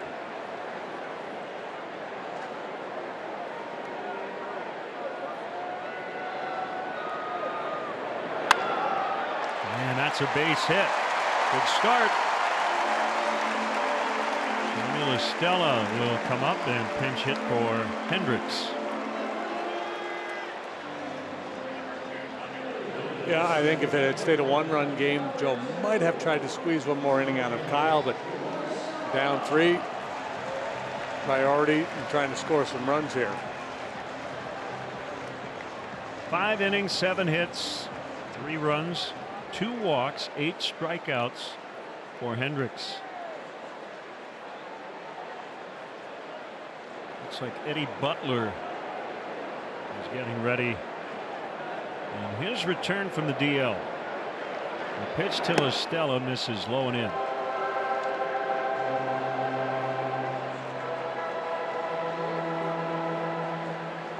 There's the sinker baller. Good to have him back from a long stay on the disabled list.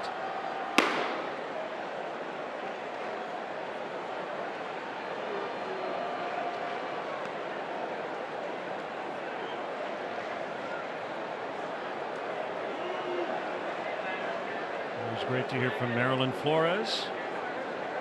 He sent us a nice note.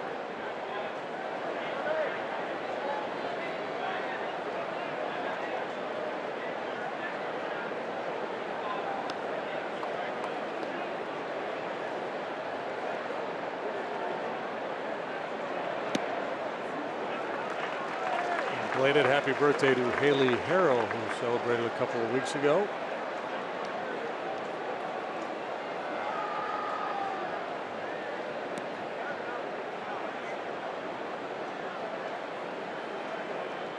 Well, see if you get the head out here and look one through the hole on the right side and go first to third.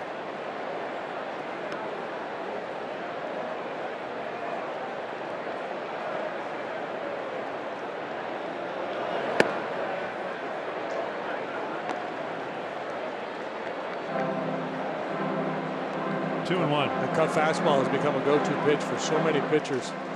What we used to consider fastball counts, 2-0, 3-1, sometimes even 3-0. Nobody wants to give in. Just throw a 4-seamer over the heart of the plate. The cutter's a nice little weapon. It's an easy pitch to command. Just create a little late movement off the barrel. Double play ball.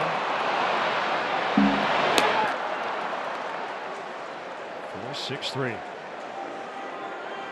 Just like that, 2 outs.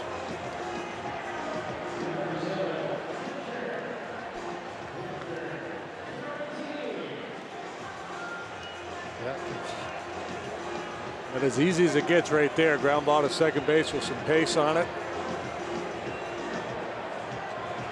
And a lovely note from a 77-year-old Cub fan, Geraldine Worobi from Chicago. Been a Cub fan for as long as I can remember. I was wondering if you could show examples with regards to pitch type, pitch grip, how to throw various pitches, what each pitch does. And she goes on to list all the pitches she knows. She's heard slider, curveball, sinker, slurve, cutter, forkball, changeup, knuckleball, split finger fastball, screwball, 2-seam, 4-seam, palm ball, circle change, and the gyro ball. So you have a baseball. Just go ahead, go through all of them on your grip. In the next 30, we got 0-2 count with 2 outs. It's actually it's a great note because you know she said, I hear you guys talk about all these different pitches. Well, the gyro ball doesn't really exist. Although was it Daisuke Matsuzaka? So that's 2-seam fastball. There's variations. See, there's 2 seams there. This would be a four-seam fastball because when you throw it, you got all four seams rotating thusly. That's the straightest pitch. Yeah, that's the one generally that most guys like to throw up. We talk about elevated four-seamers. Two-seamers are going to have fade or run or sink, depending on the wrist action when you throw it. And you give us a changeup, since Kyle throws a lot of changeups. Give us a changeup. So this would be the circle change. See, I'm going to make that little okay. Sometimes you hear okay changeup. Circle changeup there. Take the index finger and the thumb out of it. There's variations on that too. Some guys throw it. The idea of that pitch is to get it as far away from the end of your fingertips as possible. Kind of choke it back, and you throw it as hard as you can. And kind of stiff wrist it, so it doesn't have the lively action as a fastball. So you throw it hard, so the action simulates a fastball, but the ball comes out obviously much slower. What they used to call a slow ball way back in the old days. Bugs Bunny, an outstanding change of pace, one of the best ever. Yeah. Good stuff.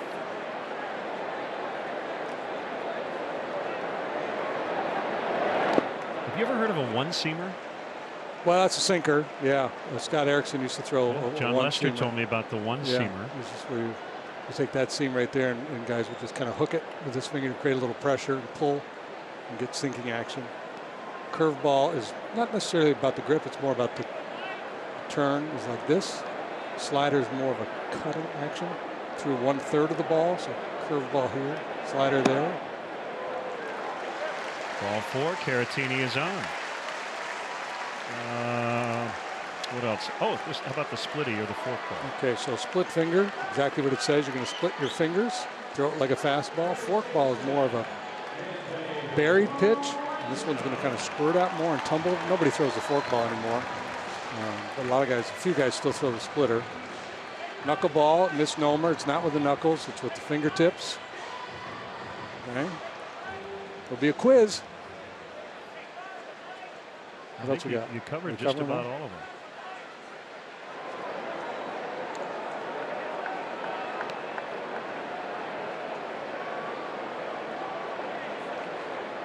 Here's Rizzo.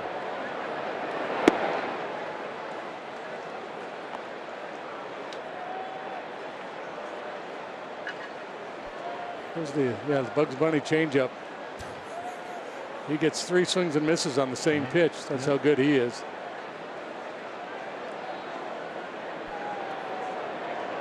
I just realized he never wore shoes.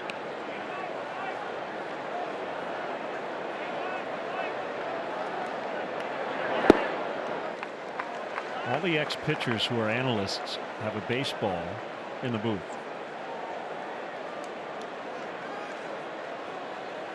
It's like that's your security blanket, isn't it? Yeah, absolutely. Flip it around.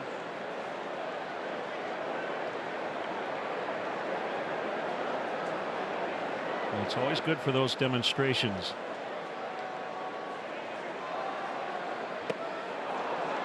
1-2. Let's see who's going places. Brought to you by Toyota.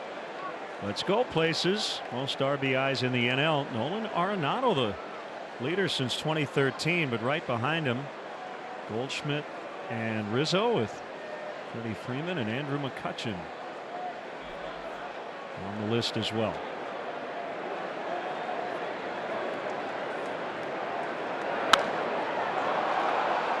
JD, I got a bunch of tweets. I'm right-handed. Can you go through the whole list again right-handed? You got 5 seconds. Go. 3-0 Arizona after 5. And when we come back, we're going to talk knuckle curve.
Chicago fans. Now the 21st different pitcher to appear for the Cubs in 7 games since the All-Star break. Yeah, it's been busy down there in the Cubs bullpen. My goodness. It's amazing. This is the 7th big league appearance for Eddie this year. A strike on Nick Ahmed. 3-0 Diamondbacks 6th inning. So the bullpen will try to hold him. Give the offense a chance to come back. Clay Buchholz has allowed just 3 hits through 5. I want to give a shout out, send out good wishes to our production intern, WGN Sports, Connor Swain. Illinois State University product. Tomorrow will be his final day with us, and we wish him the best.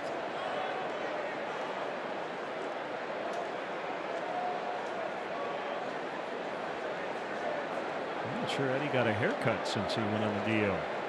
Shaggy. That's a base hit in the left for Ahmed.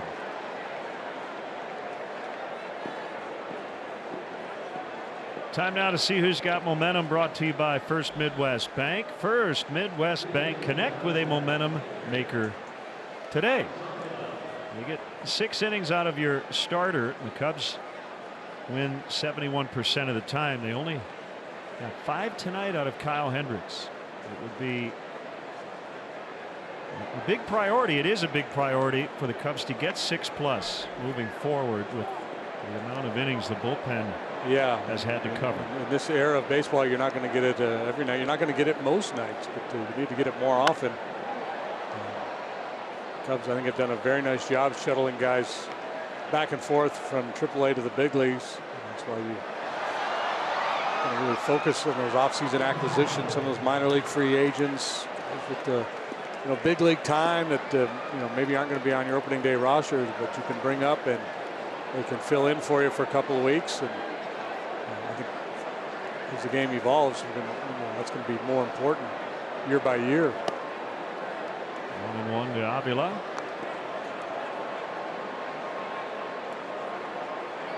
So 7th appearance all out of the bullpen for Eddie Butler, but a pretty epic one in his season debut. 2nd game of the year in Miami. 7 innings, all in extras.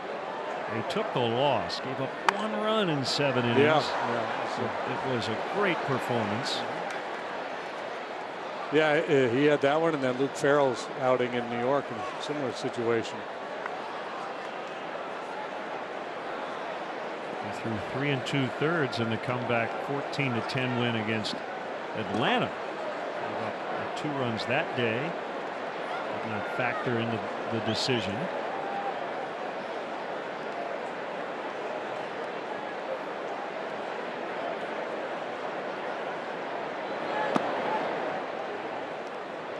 Eddie, 27 years of age, 6'2", $180. He was a supplemental pick after the 1st round in 2012. So number 46 overall by the Rockies, and was listed among their top prospects. And so far, he has not really gained traction at the big league level. Lifetime 10-20 with a .575 earned run average.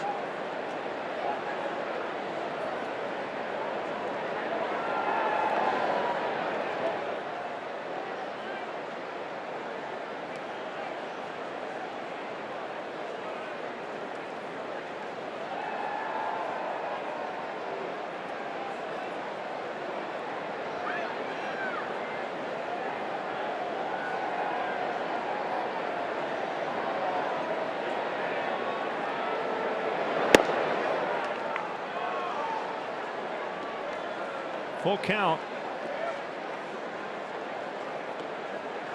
It's a pitcher on deck, Buchholz. Got to induce a swing here. Avila's pretty patient. He'll take his walks, even though he has struck out a ton so far this year. Down and away sinker. See if he can get a ground ball. Instead, a fly ball deep to left in the corner. And Schwarber can't get it. It's a fair ball. And it's going to be a long single. Not sure what happened at first base, but Avilan Ahmed ended up almost coming together on that deep fly ball. So probably should be second and third instead first and second. Yeah, That's a break for the I think Cubs. Ahmed thought this ball was going to be caught, and he went back thinking that he could tag up and advance to second base. And you see Schwarber misplays it. That's a tough play there. He's tucked into the corner, and oh, he headed back to first. Yeah, he thought it was going to be caught, tag. so he was going to tag and go. Okay. So I think Joe wants to know, did the runners possibly pass each other, or I guess not.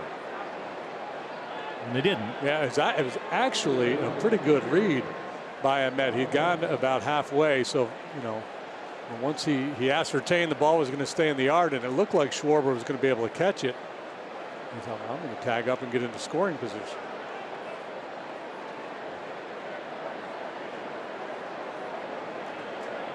So Buchholz in a bunting spot, although Rizzo is right in his face. Beautifully placed. Butler's got to throw to first. Baez covering there. Happ came in to field the ball, so he wasn't able to cover third. Second and third. Let's step aside and see what's coming up on WGN.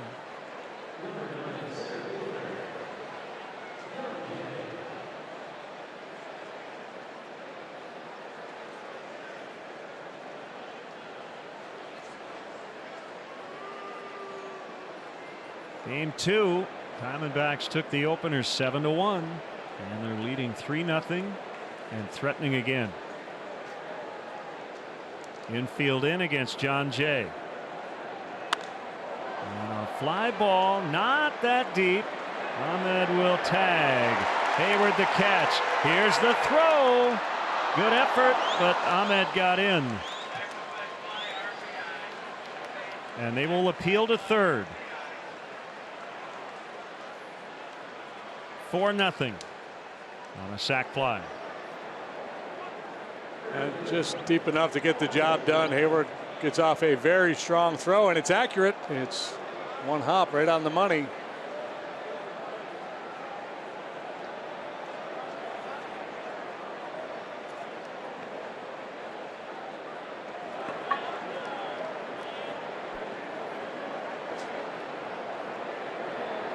Goldschmidt. 2 reaches, including a go-ahead RBI single in the 5th. Scored that inning as well.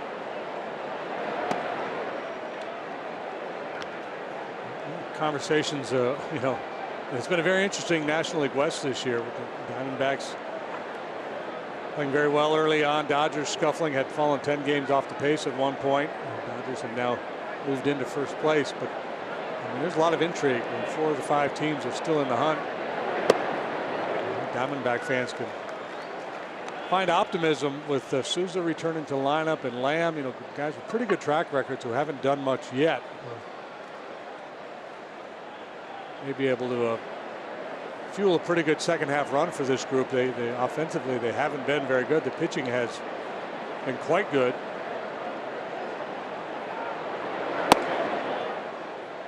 Nobody's shooting for a wild card spot, but it is worth noting that Milwaukee and Atlanta hold the top 2 spots currently. Diamondbacks right on their heels.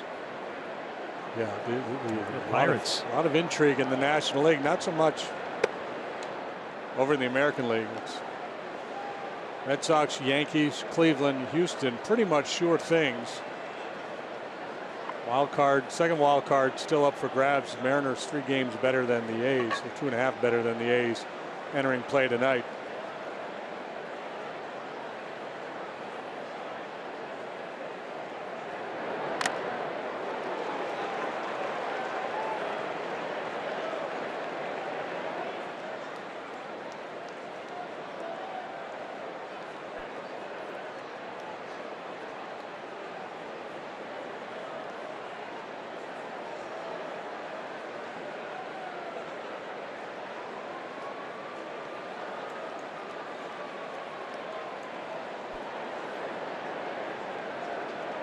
Diamondbacks with the second best road record in the National League. They're 28-21 away from the desert.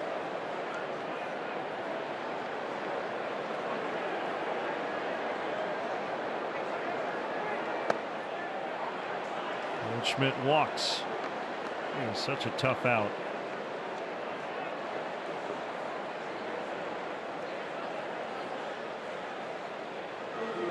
And it's Peralta.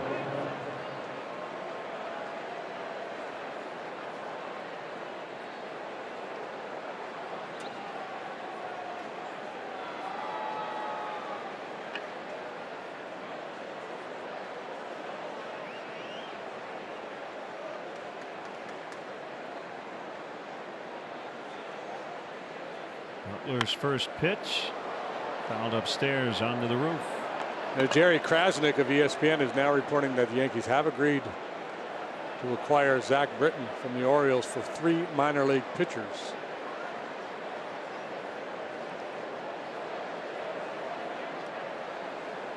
Sounds like this might just be the start for the Orioles. Machado, Britton, and they're going to move as many guys as they can.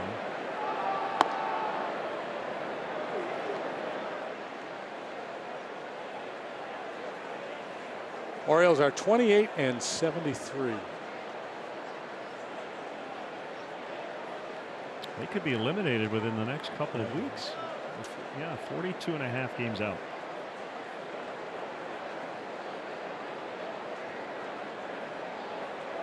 I'd be curious in this division era, the way 3 divisions, wild card era. What's the earliest a team has been eliminated? Probably the 03 Tigers.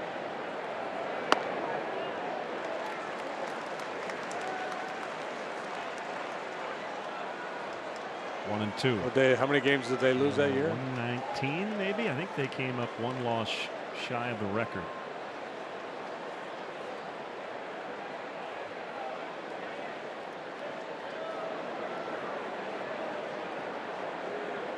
They were 43 and 119.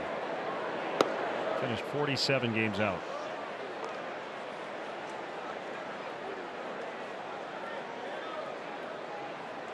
And they surged right at the very end of the year to avoid the Mets record. Yeah, they won 5 of their last 6. They started their kick a little late.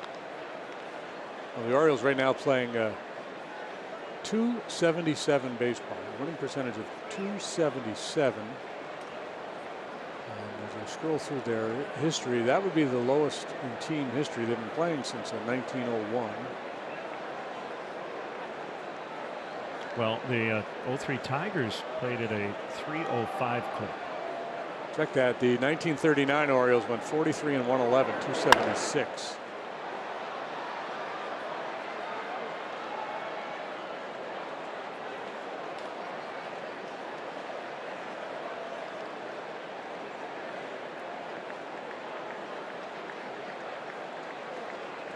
Well, it's possible there could be 3 100-loss teams in the American League this year. Baltimore, Kansas City, and the White Sox. National League is much more compact in terms of top to bottom. Yeah, that's what I mean. It's more, they got the super teams over there with the Sox and the Yankees and the Astros. The National League, there's a lot more intrigue.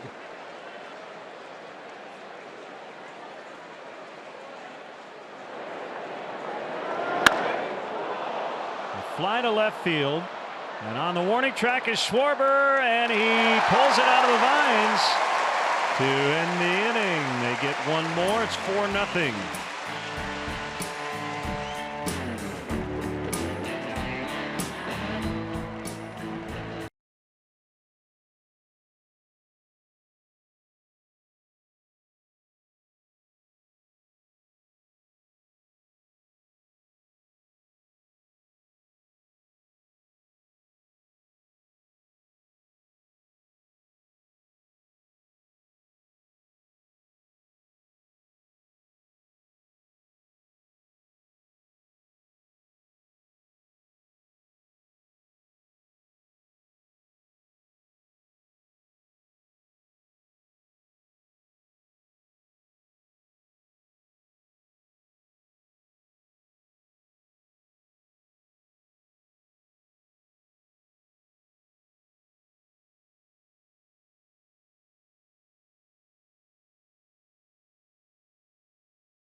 that enjoys responsibly.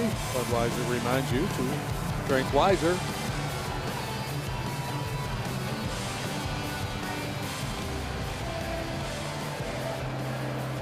Quality baby in the house. Now Mora leads off. Cubs are down 4-0. Popped it up. Who wants it? Albert wants it back. Yep. Ahmed.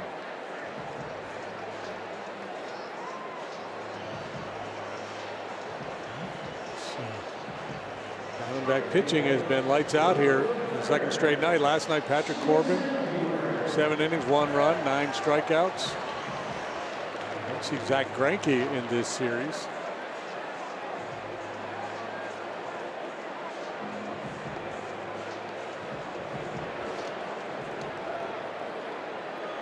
John Lester, Robbie Ray go tomorrow.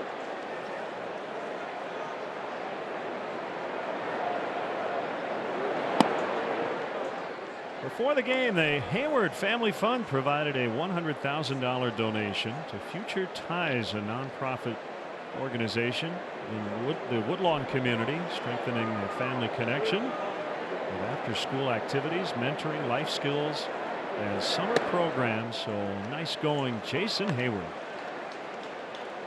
Kyle Schwarber made another visit today, and this time to the Adult Down Syndrome Center at Advocate Lutheran General Hospital.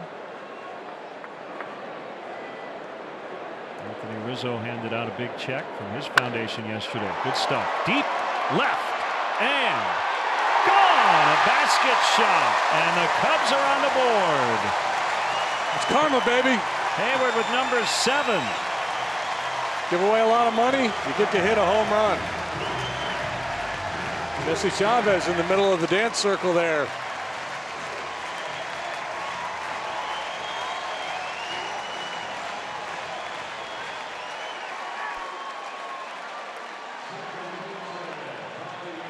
Goes Oppo, head down and gone. The Southwest Airlines How Far Did It Fly? The distance of that home run from Jason Hayward, 370 feet.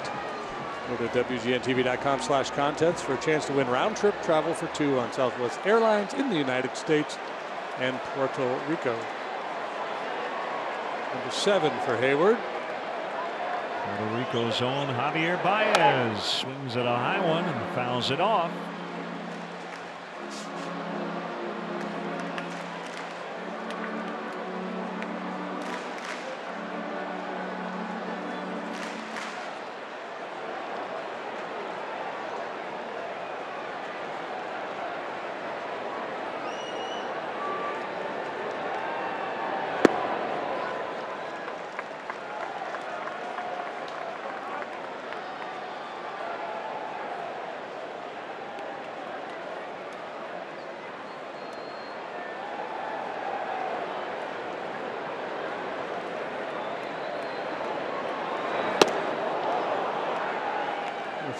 Jason's parents and Kyle Hendricks see each other at alumni events. His parents both went to Dartmouth. His dad played hoops there.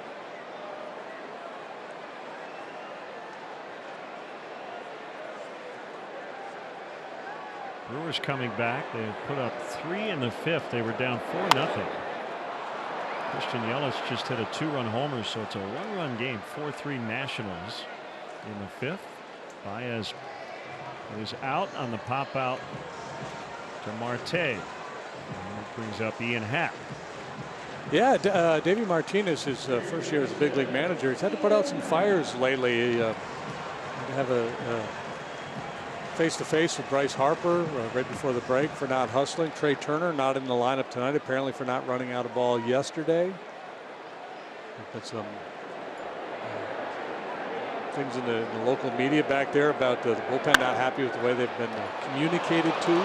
Nice play, Marte, and that screamer off the bat of Happ. Jason Hayward with a home run, and it's now 4-1 as we go to the 7th. Edzo coming up.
the sun, half-mast on our Bud fan cam tonight. And Eddie Olczyk is with us. Always great to see him. And one of the biggest Cub fans around. How are you, Eddie? Hey, Len. Great to see you, pal. Great to see JD, you. great to see you, man. Thanks a lot. Thanks for having me. Always a pleasure. How's your summer going? I know it's going fast. Yeah, it's going fast, but considering the last year of going through stage 3 colon cancer, Len, I'm on the right side of the sod and I'm feeling good. I'm cancer-free, and it just feels, I got a second lease at life, really, when you think about it. And it's been a battle for my family. My wife, Diana, of almost 30 years, coming up on August the 6th, was the rock, because there were times when it was hard and I wanted to bail, but she looked at me and said, fight for me, fight for our kids, and fight for all the people that love you, and kind of got me back on the straight and narrow. Amen, and, man. That's great news. All the support. I mean, the Blackhawks, Rocky Wirtz, John McDonough, Jay Blunt, Coach Q, the entire organization. The Cubs have been great. Len, all your texts while I was going through my battle. And I kind of felt like the city was with me too. So I think that kind of helped me, along with my family and friends, my folks, my brothers, and my kids, my 4 kids. And I just feel really good, and looking forward to getting back to my normal seat with the great Pat Foley, and also with Doc Emmerich. And I want to give a shout out to Doc, who's on the IR right now. He's got a lower body injury. Oh, no. Yeah, so, but you know what? He ain't feeling no pain right now because his Buccos won again tonight. They've won 11 in a row. Yeah. So he's pretty happy, but both those guys were just incredible during my battle. So I'm feeling good, and it's great to be out here at Wrigley Field. And again, thanks to the Cubs for having me out here for the first pitch, and I'm going to try to sing again here tonight. You'll be great. Baez with the tag. Did he hold on? He did. And he got him, and I hope he's all right. Little collision there as Souza came in hard on the slide. Yeah, it looked like Javi kind of grabbed his left knee there. Well, another magnificent play by Baez. First the pick, and then he slaps the tag on the hip. That's scary. Souza bidding for the second consecutive double. Got kicked in the left knee on the slide by Souza. Not afraid to get his nose dirty, huh? Yeah, see, with Javi positioned the way he was, Souza didn't have the opportunity to go head first and kind of do that little swim move. There's your partner. Yeah, last year, I'll tell you what, that was right in the middle of when I was going through my first treatment and a half, and when Pat did what he did, throwing out that first pitch, and then what he did singing singing the 7th inning stretch, excuse me, it was hard to watch. There was not a dry eye in our household watching, and be forever grateful for Pat of rallying these great Cub fans and anybody that might have been watching. So that's why he's the man, and very lucky to sit next to a Hall of Famer every time I sit in the broadcast booth doing hockey, whether it's locally or nationally. So that was pretty cool. And I got another jersey too with 16 Olczyk. So I was hoping to run into Joe before the game and said, you might need maybe a pitch or 2 in the 8th or 9th tonight. I wouldn't mind signing a quick little contract there, JD, right? Yeah, use position players. You could use a forward or 2. I've started to lobby for baseball to adopt like the hockey rule where you have the emergency goalie. Yeah, like Scott Foster, right? Yeah. That could be the Scott Foster tonight. Here's the ceremonial first pitch. That was an awesome, just an awesome reaction from the. Yeah.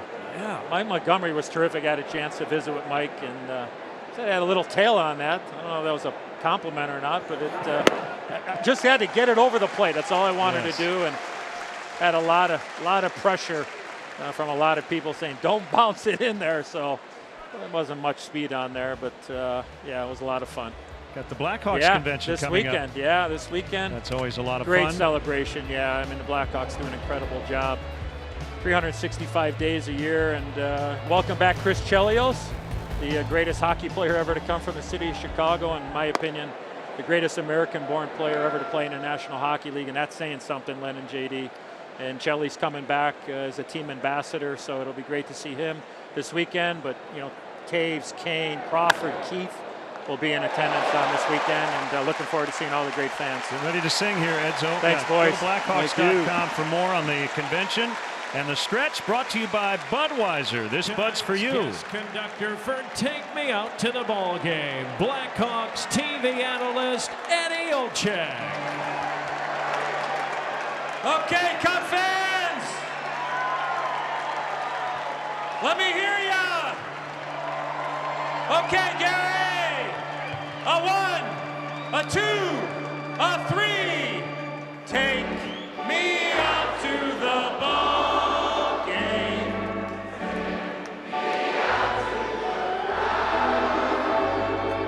Buy me some peanuts and Cracker Jack. I don't care if I ever get back, though it's always. If they don't win, it's a shame. For it's 1, 2, 3, old ball game. Let's get some runs. Thank you, Chicago.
Cubs down only 3. Haven't had a lot going against Clay Buchholz, but out starting to dwindle. They got a homer from Hayward in the 6th. Schwarber leading off the bottom of the 7th. This is pretty much what the Diamondbacks have gotten out of Buchholz. Every time he's gone out there, except for once. Yeah, you read off the list. Yeah. And they got him on a minor league deal after the Royals cut him loose. Yeah, so he couldn't find a home on their pitching staff. And they're 30-69. And the team currently a game and a half out of first. He's gone 3-0 to Schwarber. Diamondback bullpen has been really good as well. Yeah, they haven't had to use their top guys in this series to this point. And a strike, 3-1. Boxberger is their closer.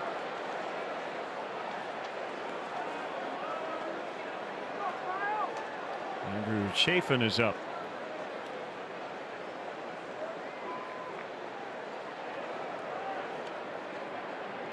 Archie Bradley leads the league in holds.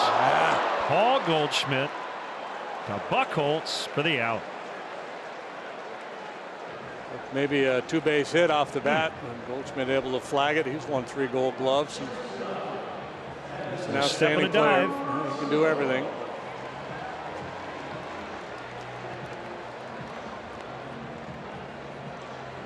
Skipped AAA, came up from AA and never looked back. Has become one of the best players in the league. It's an instance where being a right-handed thrower favors Goldschmidt down there at first base.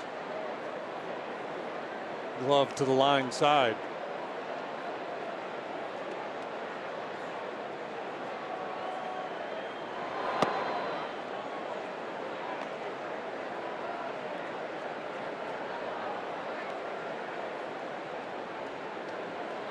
Diamondbacks as a team have committed only 39 errors, second fewest in the league.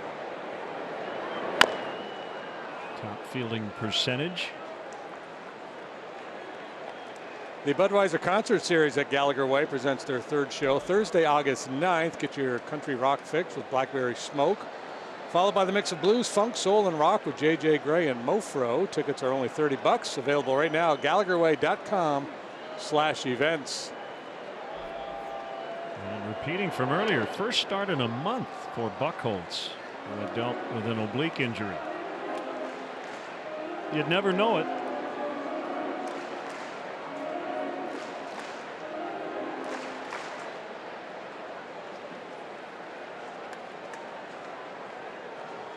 Got some early outs early in the game. A 6-pitch first inning set the tone. Russell fouls. Jesse Chavez is up. We might have a Chavez Chafin matchup coming up. It's Ben Zobrist on deck for Butler.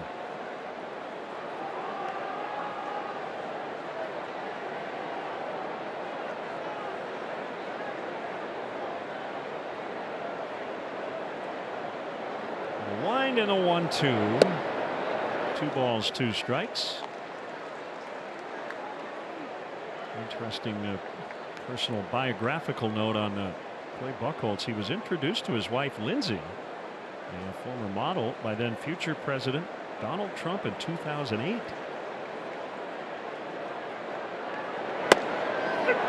Called strike 3.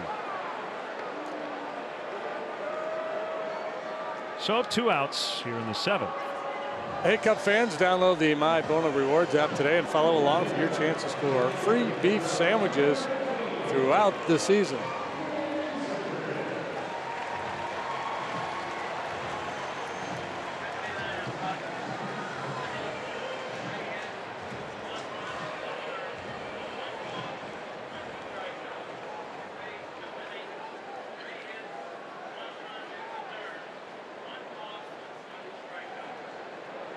Pinch hitter Ben Zobrist.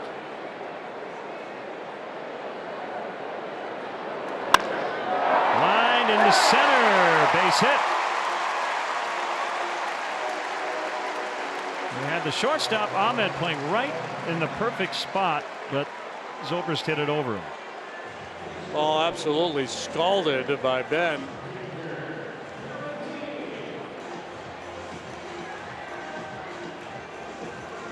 Maybe the next shift will be one guy on the shoulders of another. Yeah. We're going to play him high. Step to pull and high.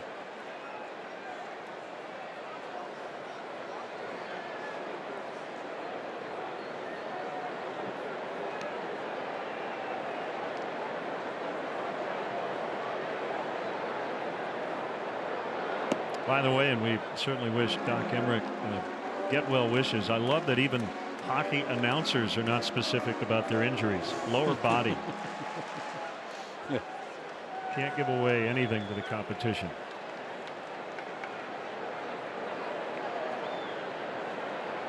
Caratini catching and batting 9th. And another one over Ahmed. I'm telling you, they might have to think about stacking Marte and Ahmed. Tying run now will come up in the form of Anthony Rizzo. Ahmed needs to put a little flubber in his shoes. Again, outstanding effort, and again, just beyond his reach. Looks like Buchholz will not get a chance to face Rizzo for a 4th time. He had retired in the first 3 at bats. Lovello's got a lefty up, and he'll come in 4-1. Arizona.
your next client, corporate or family function, like the all-inclusive Fannie Mae suite located in center field. Visit Cubs.com/premier for an option that fits your needs. Two-out uprising here, two quick outs. Now batting first baseman, Anthony Rizzo. Chafin, boy, he's been busy. This is his 50th appearance, and he's been good. 151 ERA, league batting 194 against him. He has yet to allow a home run. Good heater and relies heavily on a slider. Back-to-back two-out singles. Zobrist and Caratini. Line drives to center. Lefty-lefty matchup.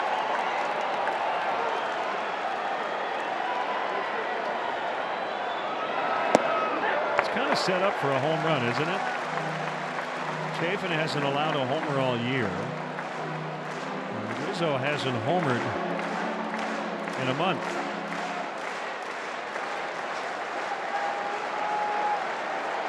Hope with putting Caratini in the 9 holes that he would have some opportunities tonight as the leadoff man, and here it is.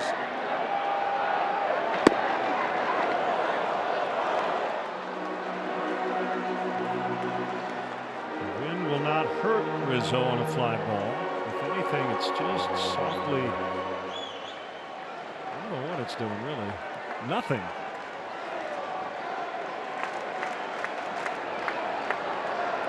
Out of the southeast when we started, toward left. Right now, not a factor, and that helps Chafin. It's 1-2.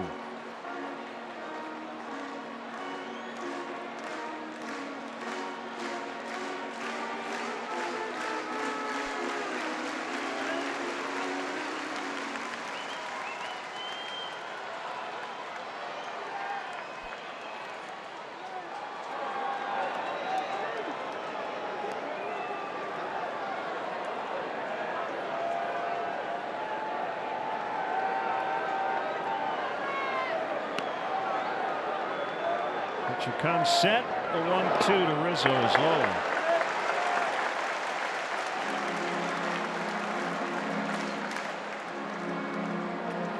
Diamondbacks with good balance in their bullpen. 3 lefties, 4 from the right side. They're the guys that give you different looks. They've got a lot of changeup guys out there in their pen. Not the big arms that you see in so many modern bullpens.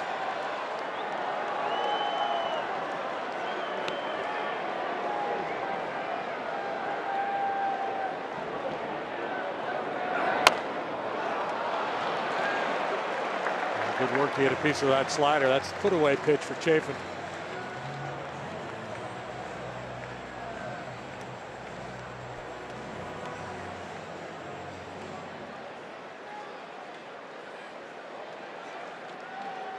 You come into this at bat hoping to do damage. Once you get 2 strikes, you're just hoping to keep the line moving.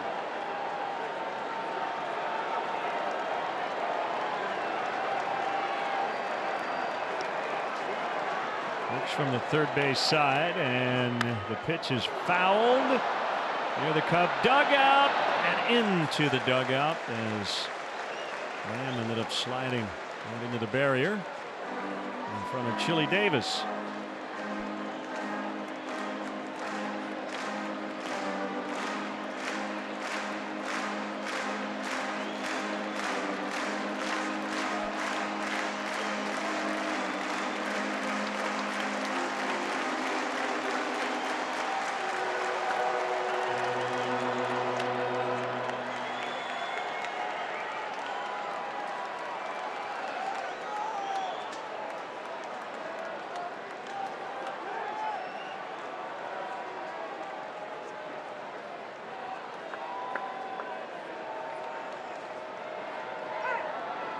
Rizzo asks for time.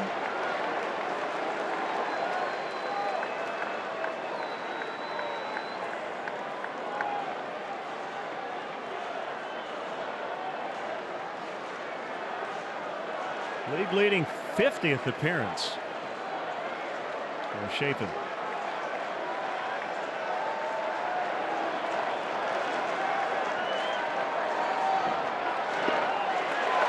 play by Avila to knock that ball down. And keep the runners right where they are.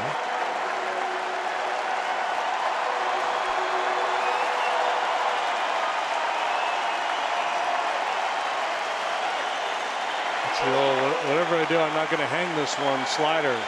Like it 5 feet out in front of home plate. They play him a little bit to the offside in the outfield with the lefty on the mound. Jay a step or two towards left center.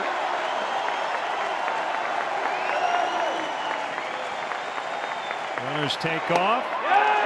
Ball 4. Just low. He walked him, and they're loaded up for Almora. That might be it for Chapin.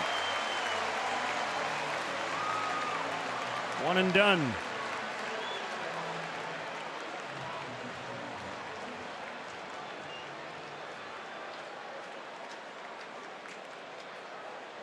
Guessing it's Archie Bradley. And a double switch coming. We'll sort it out when we return. No flipping.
Cubs home screen icons and features such as the MLB.TV Game of the Day, pitch tracking, in-game highlights, live radio broadcast, stats, news, and more.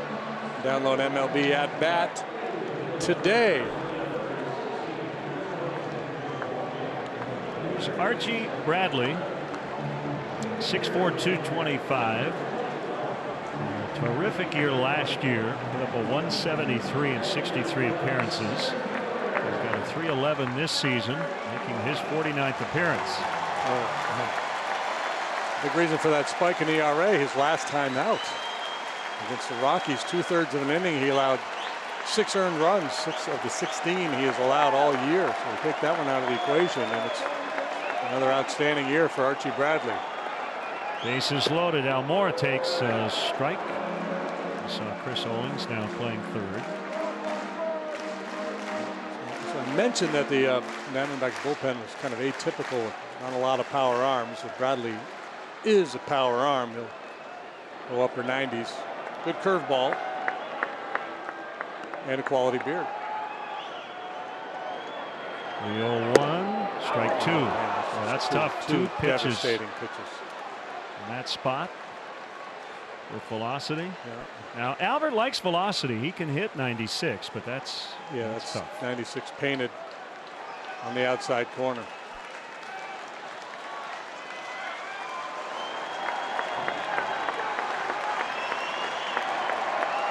And we get another fastball in this at bat.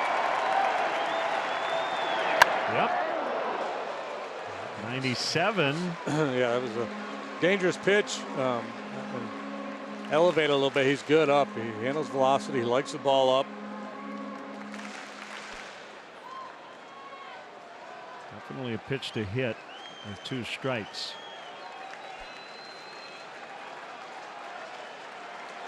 All this happening with 2 outs. Single walk. Buchholz, Chafin, and now Bradley. Swing and a miss. So he stayed with the heat, and the Cubs leave him loaded. It's still 4-1.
Zachary across the way.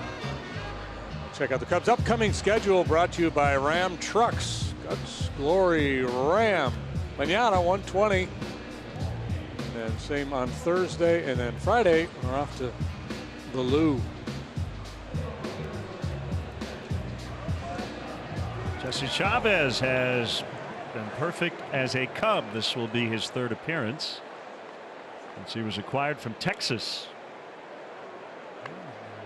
All work has been good. 334 earned run average, 33rd appearance for the veteran right-hander. Works quickly, throws strikes, keeps the ball down. Baez out of the game. He's due second in the 8th. You got to wonder that play at second with Souza. Yeah, maybe something going on there.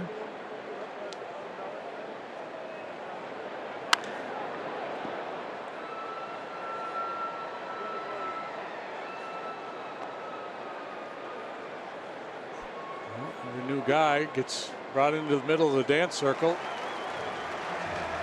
Show you what he's got. Kind of easing in.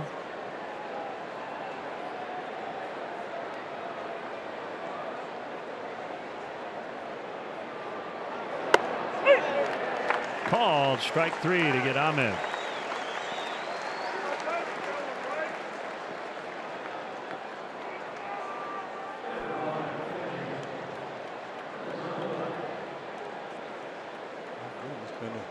Fairly wide zone tonight, and Chavez able to exploit it.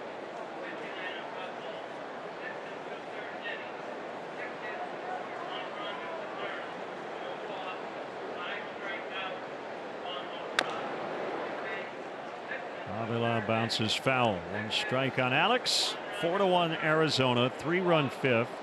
They added 1 in the 6th. Jason Hayward homered in the bottom of the 6th. That's been it for the Cubs.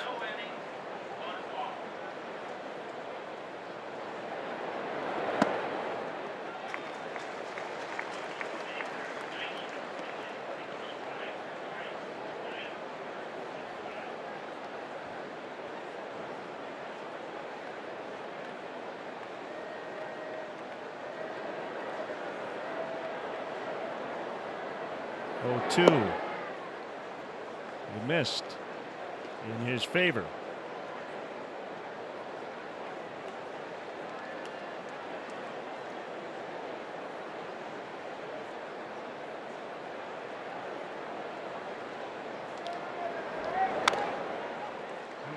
Tight games around the major leagues tonight. Cardinals have just gone ahead of the Reds 4-2. They're in the 11th, bottom of the 11th in Cincinnati.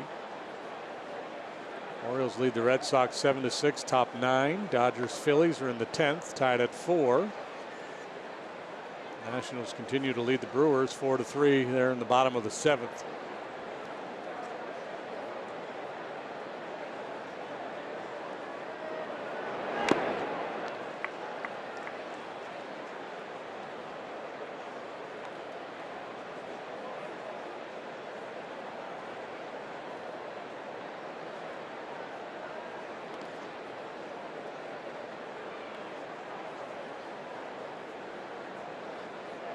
Cubs came into this series winners of 15 of 20. The Diamondbacks had lost 12 of 19, but they won last night and they're leading late again tonight.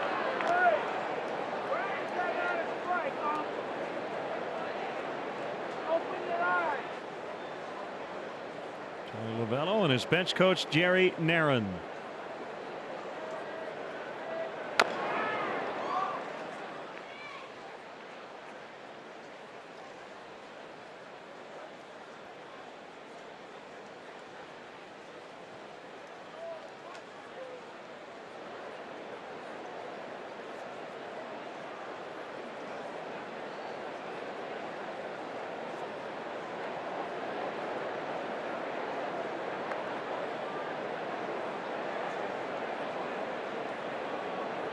Great giveaway tonight, the 1980 road replica. As Avila strikes out. Alex 1 for 4, and Chavez continues to mow him down. Here's Chris Owings with his first plate appearance. This time he elevates that two-seam fastball, slips it right by him. Bat really dragging.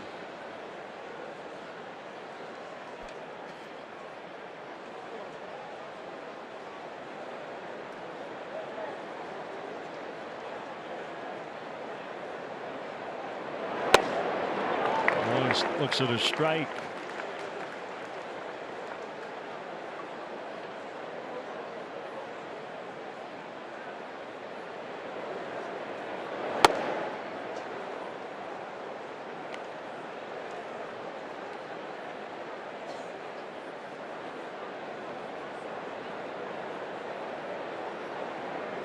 Swing and a miss. 1-2. Hey, the Orioles are within 41.5. They win. Beat the Red Sox 7-6.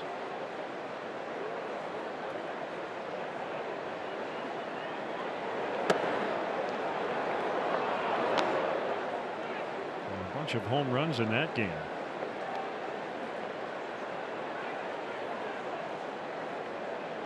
JD Martinez hit 2. He's got 31. Mookie Betts also homered.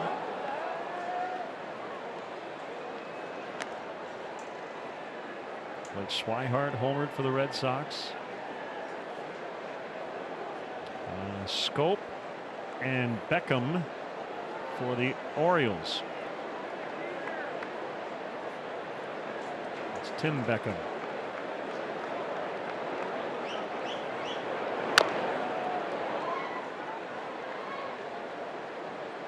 Really like Chavez's tempo out there.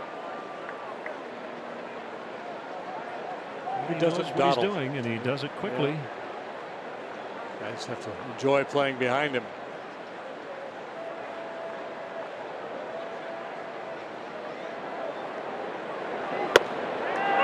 Called strike 3. Just struck out the side. Boy, has he been impressive.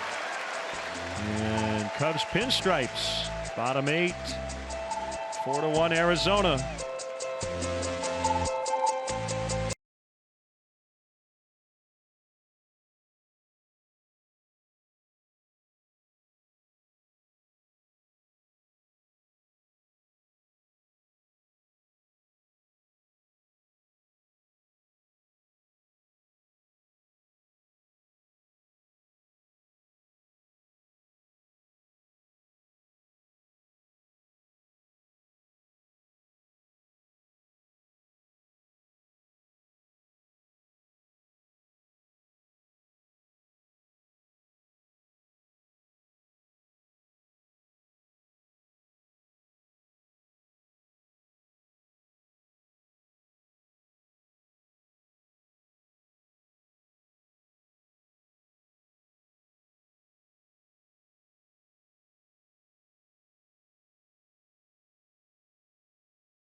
Quality baby alert.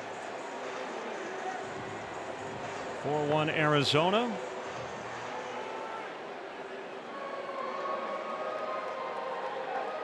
Jason Hayward homered in the 6th and leads off the 8th against hard-throwing Archie Bradley.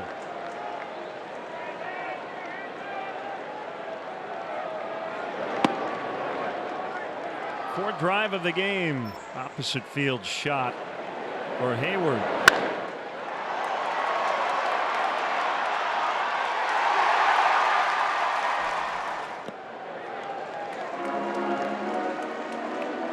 Ball 2.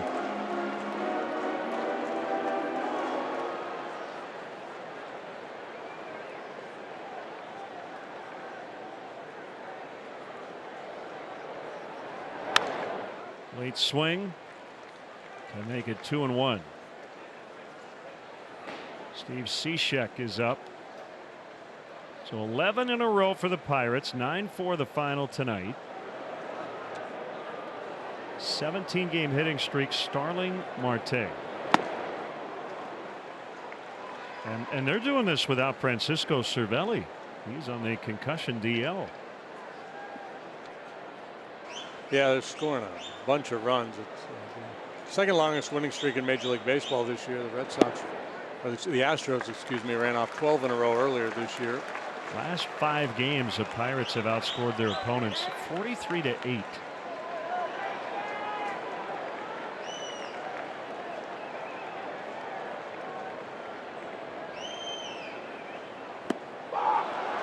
Hayward strikes out. And it'll bring up Wilson Contreras off the bench to pinch hit. Good lively heater right by him.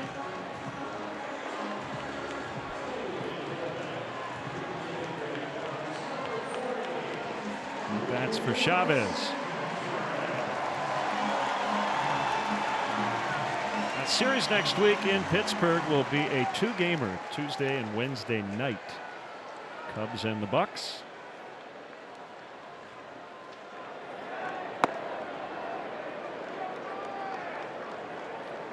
And then we go back there 2 weeks later for a 4-gamer. How about that?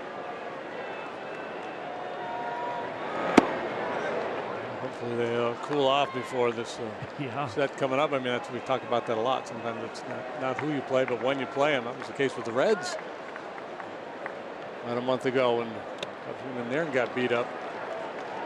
The Reds team that was playing really good.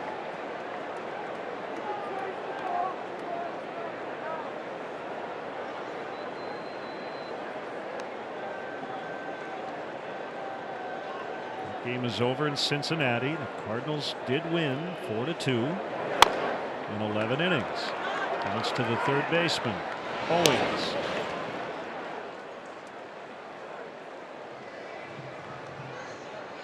Cardinals back to a game over 500.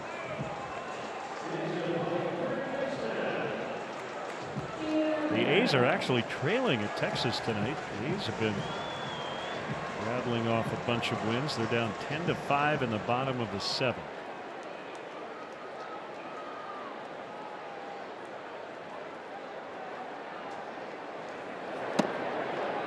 And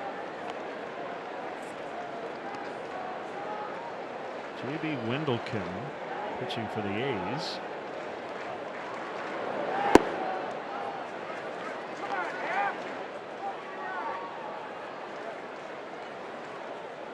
Just faced Isaiah Kiner Falefa. Wow. Good matchup. I saw Kiner Falefa in spring training. I don't know if I'm familiar with J.B. Wendelken.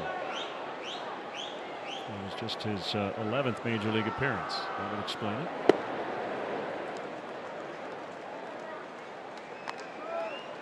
In danger of dropping back-to-back home games here. That hasn't happened since May. 2 months on the same homestand, losing 2 in a row. It's been a while. They're only down 3, but as I said, the outs dwindling down to 3 outs for the Cubs bats. Bradley goes 1, 2, 3 in the 8th.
Stay tuned. Following the ball game, we'll send you right over to the WGN News.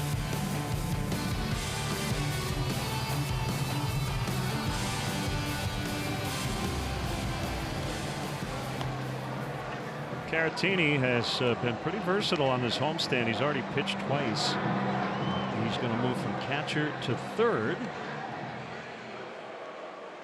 As Wilson Contreras stays in and catches. New pitcher Steve Cishek.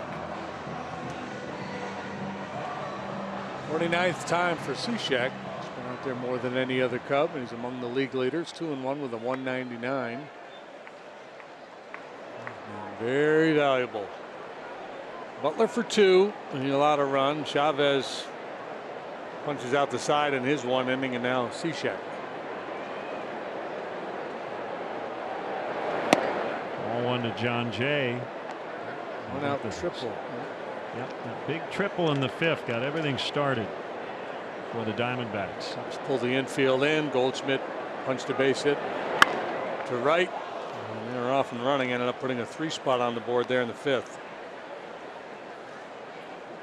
And developing in Milwaukee, the Brewers have erased a 4-run deficit. They just tied that game against Washington. They go to the 8th, 4-4. Lorenzo Cain with a game-tying single. And they'll put a 1 up there on that 7th inning panel. Any second.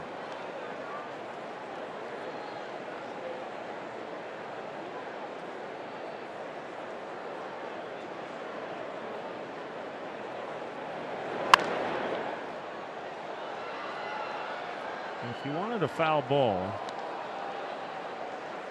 and you could just kind of move around the park. When John Jay bats, you should sit somewhere between the third base dugout and about 100 feet past it.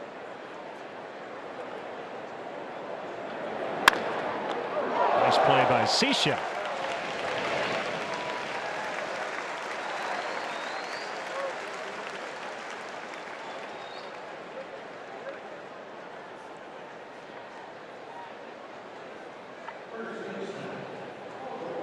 Goldschmidt on base 3 times.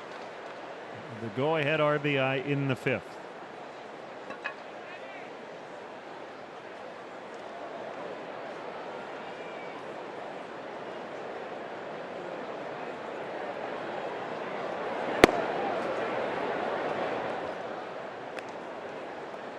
Goldschmidt on a Hall of Fame path.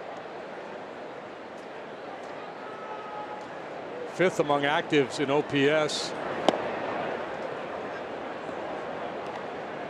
And he was an 8th round pick. It wasn't like he was a 1-1 or anything close to that. Taken out of Texas State. He's from your neck of the woods in terms of where you lived when you were in Houston. To the same high school as my kids, the Woodlands. Jamison Tyone pitched. Kyle Drabeck. There's the one. Yep. The Diamondbacks have a $14.5 million club option on him next year, which they will no doubt exercise. He's made a lot of money, but in terms of what he would have gotten year to year as a free agent the last few years, yeah, that's been they've gotten great value out of him. He wouldn't have been a free agent because he's signed through next year, including that club option. So 2 outs. It's Peralta. Well, this is not where he wanted the slider to end up, but it got the job done. Trying to sweep one down and away, it backed up on him, but still got the swing and miss from Goldschmidt.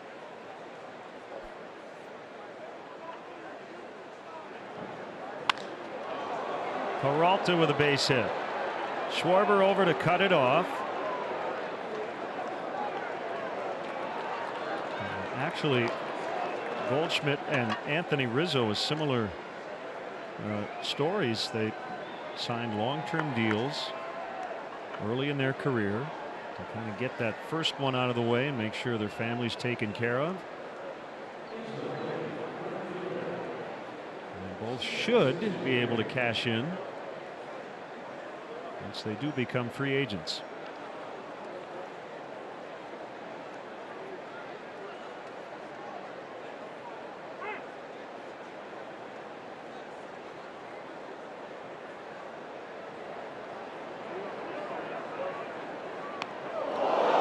Souza just got drilled. So what a night for him. Single, walk, RBI double and a run, single, thrown out trying to stretch it into a double, hit by a pitch, on base all 5 times. Yeah, and that's I was talking earlier about the reasons why Diamondback fans would have optimism going forward with the Souza getting back out there and starting to hit his stride. He's been good for the last couple of weeks. They still need to get Lamb going, but they've got some firepower. Zizek just plunked his old teammate. They would have been mates together in Tampa.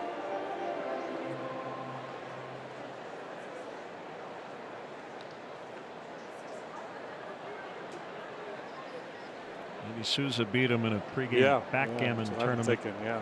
Did you see the Max Scherzer Connect 4 story?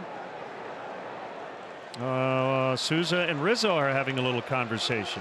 Yeah, I wonder if Souza thinks that that was intentional because of the slide at second base, and I think Anthony's trying to tell him no way.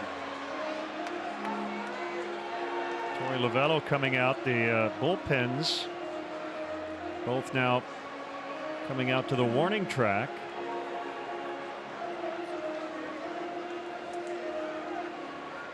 Yeah, I'm just guessing. I don't know. Yeah, that makes sense, right? Because Baez came out of the game.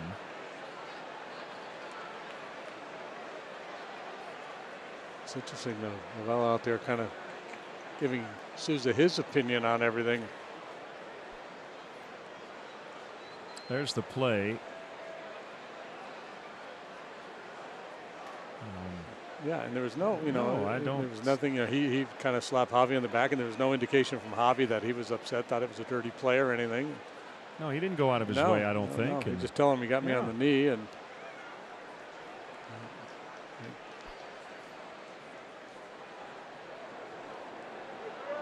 all right, here's the pinch hitter Descalzo, and it's outside for a ball.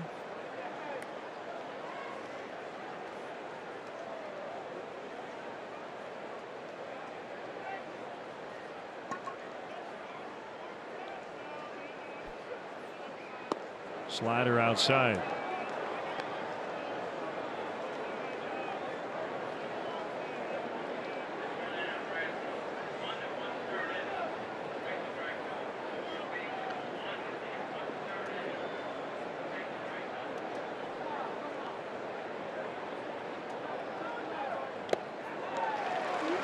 Two and one. Anyway, Max Scherzer, I guess he's really good at Connect Four. You know that game? I'm familiar with the game, yeah. He never loses. That's the whole two-colored eyes thing. He hypnotizes his opponent. Is that what you think? Yeah. Okay. Can't look away.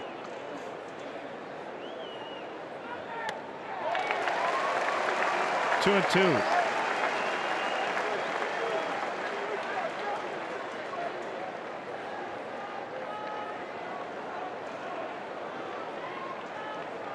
I wonder how he is at battling tops. Parcheesi.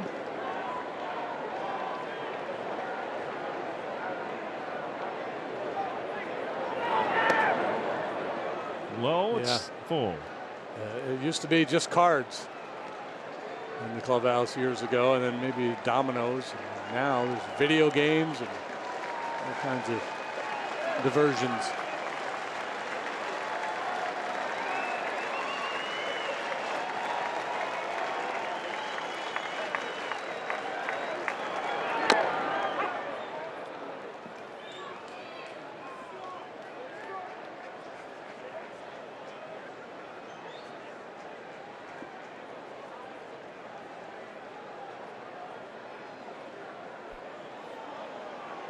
There you go.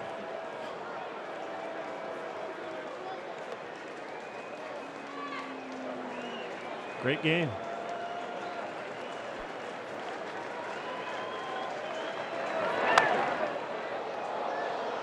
I wonder if he's any good at sorry. Yeah, great game. The thing about Connect Four, if you're great at it, it would be kind of boring because there's just this formula where it's just if you're playing someone who's not up to speed, it's a quick win. And you kind of know what you're doing. You end up pretty much tying. Kind of like tic-tac-toe. Yeah. Kind of a finite. Nobody ever wins at tic-tac-toe, do they? Just kids whose parents let them beat them, basically. Now tic-tac-doe is a much different story.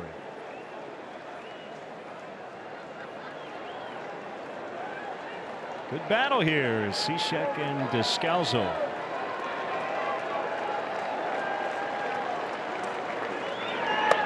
Walked him to load the bases. All this happening with 2 outs. Yeah, I hate to see Cishek throw a lot of pitches here. Now this is still a winnable game, but the chances to come back, we got 3 outs to play with, down 3, are not great, and you'd hate to Cishek throw a bunch of pitches here and not be available for tomorrow's ball game. He was proven to be very durable, though.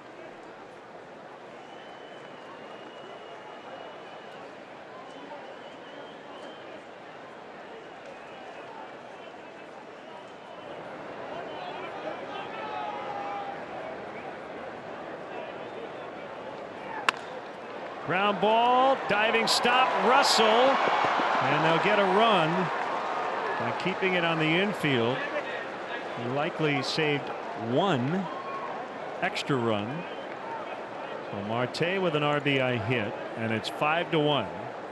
Just getting ready to say that Marte had not hit the ball out of the infield tonight. He still hasn't, but he's got an RBI single, a couple of punch outs, a couple of ground outs now. Infield knock, outstanding effort here by Russell, but no play to be made. That run right there could affect Torey Lovullo's strategy in the bottom of the 9th. It is not now a safe spot for Brad Boxberger. It's got Yoshi Hirano up as well, another right-hander. And Ahmed takes ball 1.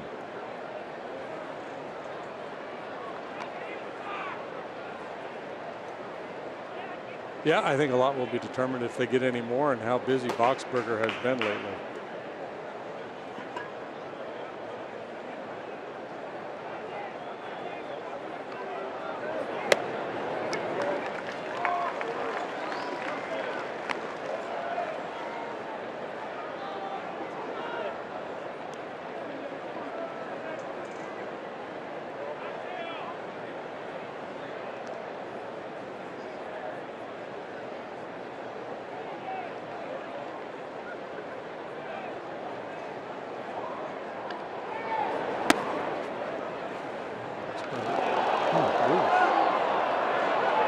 collision there, and it actually looked like Souza came off the bag, but if he did, I think it was because Caratini's momentum knocked him off the base. Souza's really going to be thinking that they're out to get him. Yeah, man, oh man. Sometimes it is a contact sport.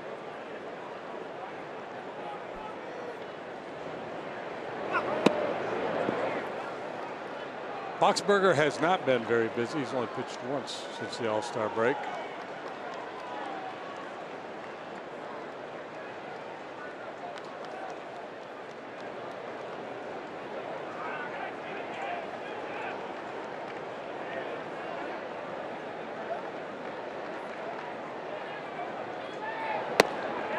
Slider strike.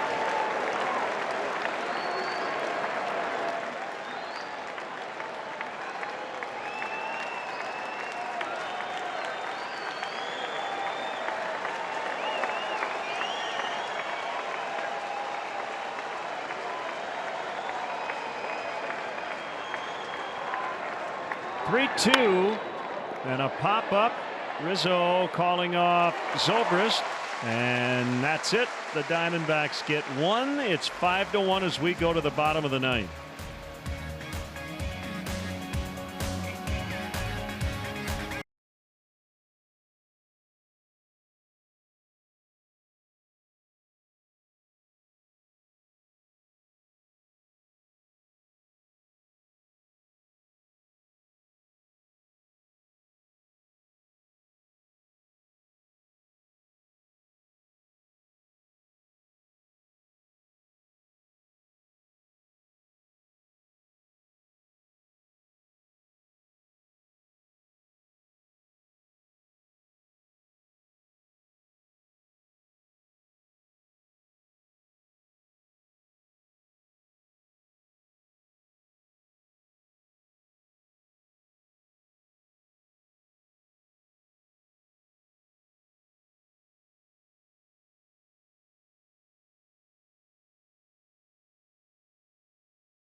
Not a safe spot because he enters with a 4-run lead. All-Star in 2015 with Tampa Bay. He saved 41 games that year. This year he saved 24 and 28 tries with the 2.97 ERA. It's about 6 long balls and a fairly high walk rate, so he can be had. But pretty much a solid year for Boxberger. Outstanding changeup. That's his money pitch. So they got both Souza and Boxberger from Tampa Bay, but in separate deals.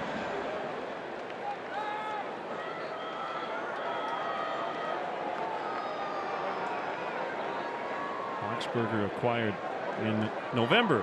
First pitch to Schwarber is the ball.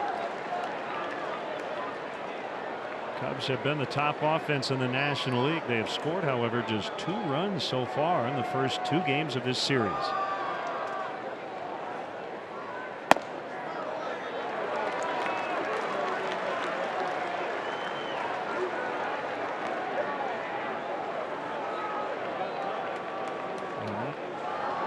Long top of the ninth.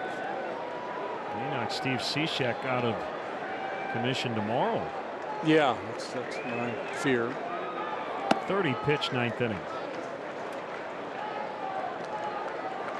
So we're taking all the way there, as you would expect in a 4-run ball game. Cubs need traffic.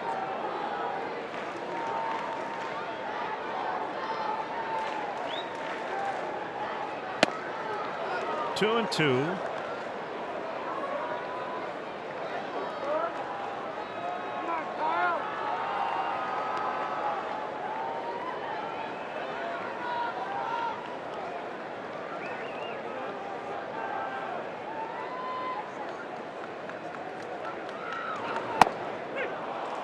Called strike three.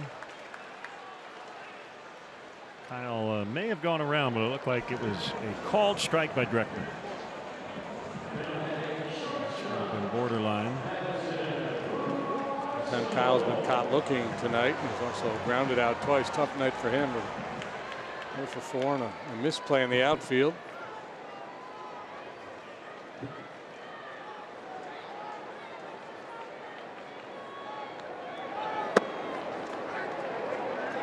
Might have to wait a day to redeem himself with the lefty Robbie Ray going tomorrow.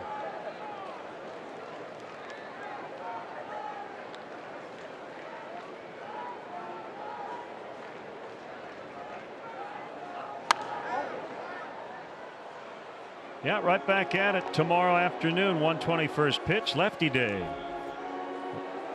Robbie Ray against John Lester. That's 4 first names. It is indeed. Tribute to Tommy John tomorrow. Russell strikes out. Cubs down to their final out. So Bradley came on and struck out Almora with the bases loaded in the 7th. And since that batter, 1, 2, 3, 4, 5, 6 batters against Bradley and Boxberger, and 5 have struck out.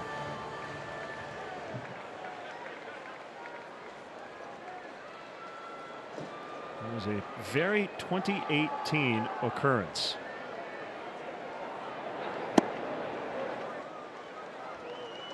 Against a back end of a bullpen. They're in the 9th in Milwaukee. Bottom. Check that, top of the 9th. 4-4. Nationals Brewers. We're just relying on that fastball pretty much. Almost like he wants to keep that changeup in his back pocket in this non-safe situation. Doesn't want to give the Cub hitters a look at it. There it is.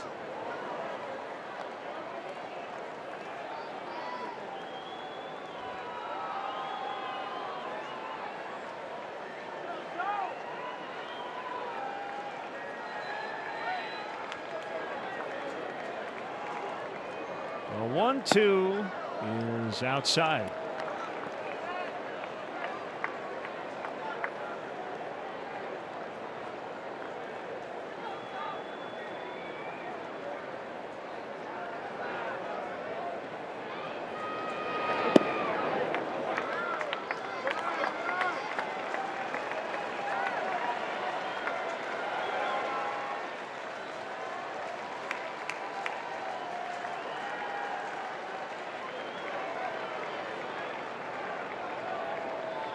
The payoff pitch with 2 outs called strike 3, and the ball game is over.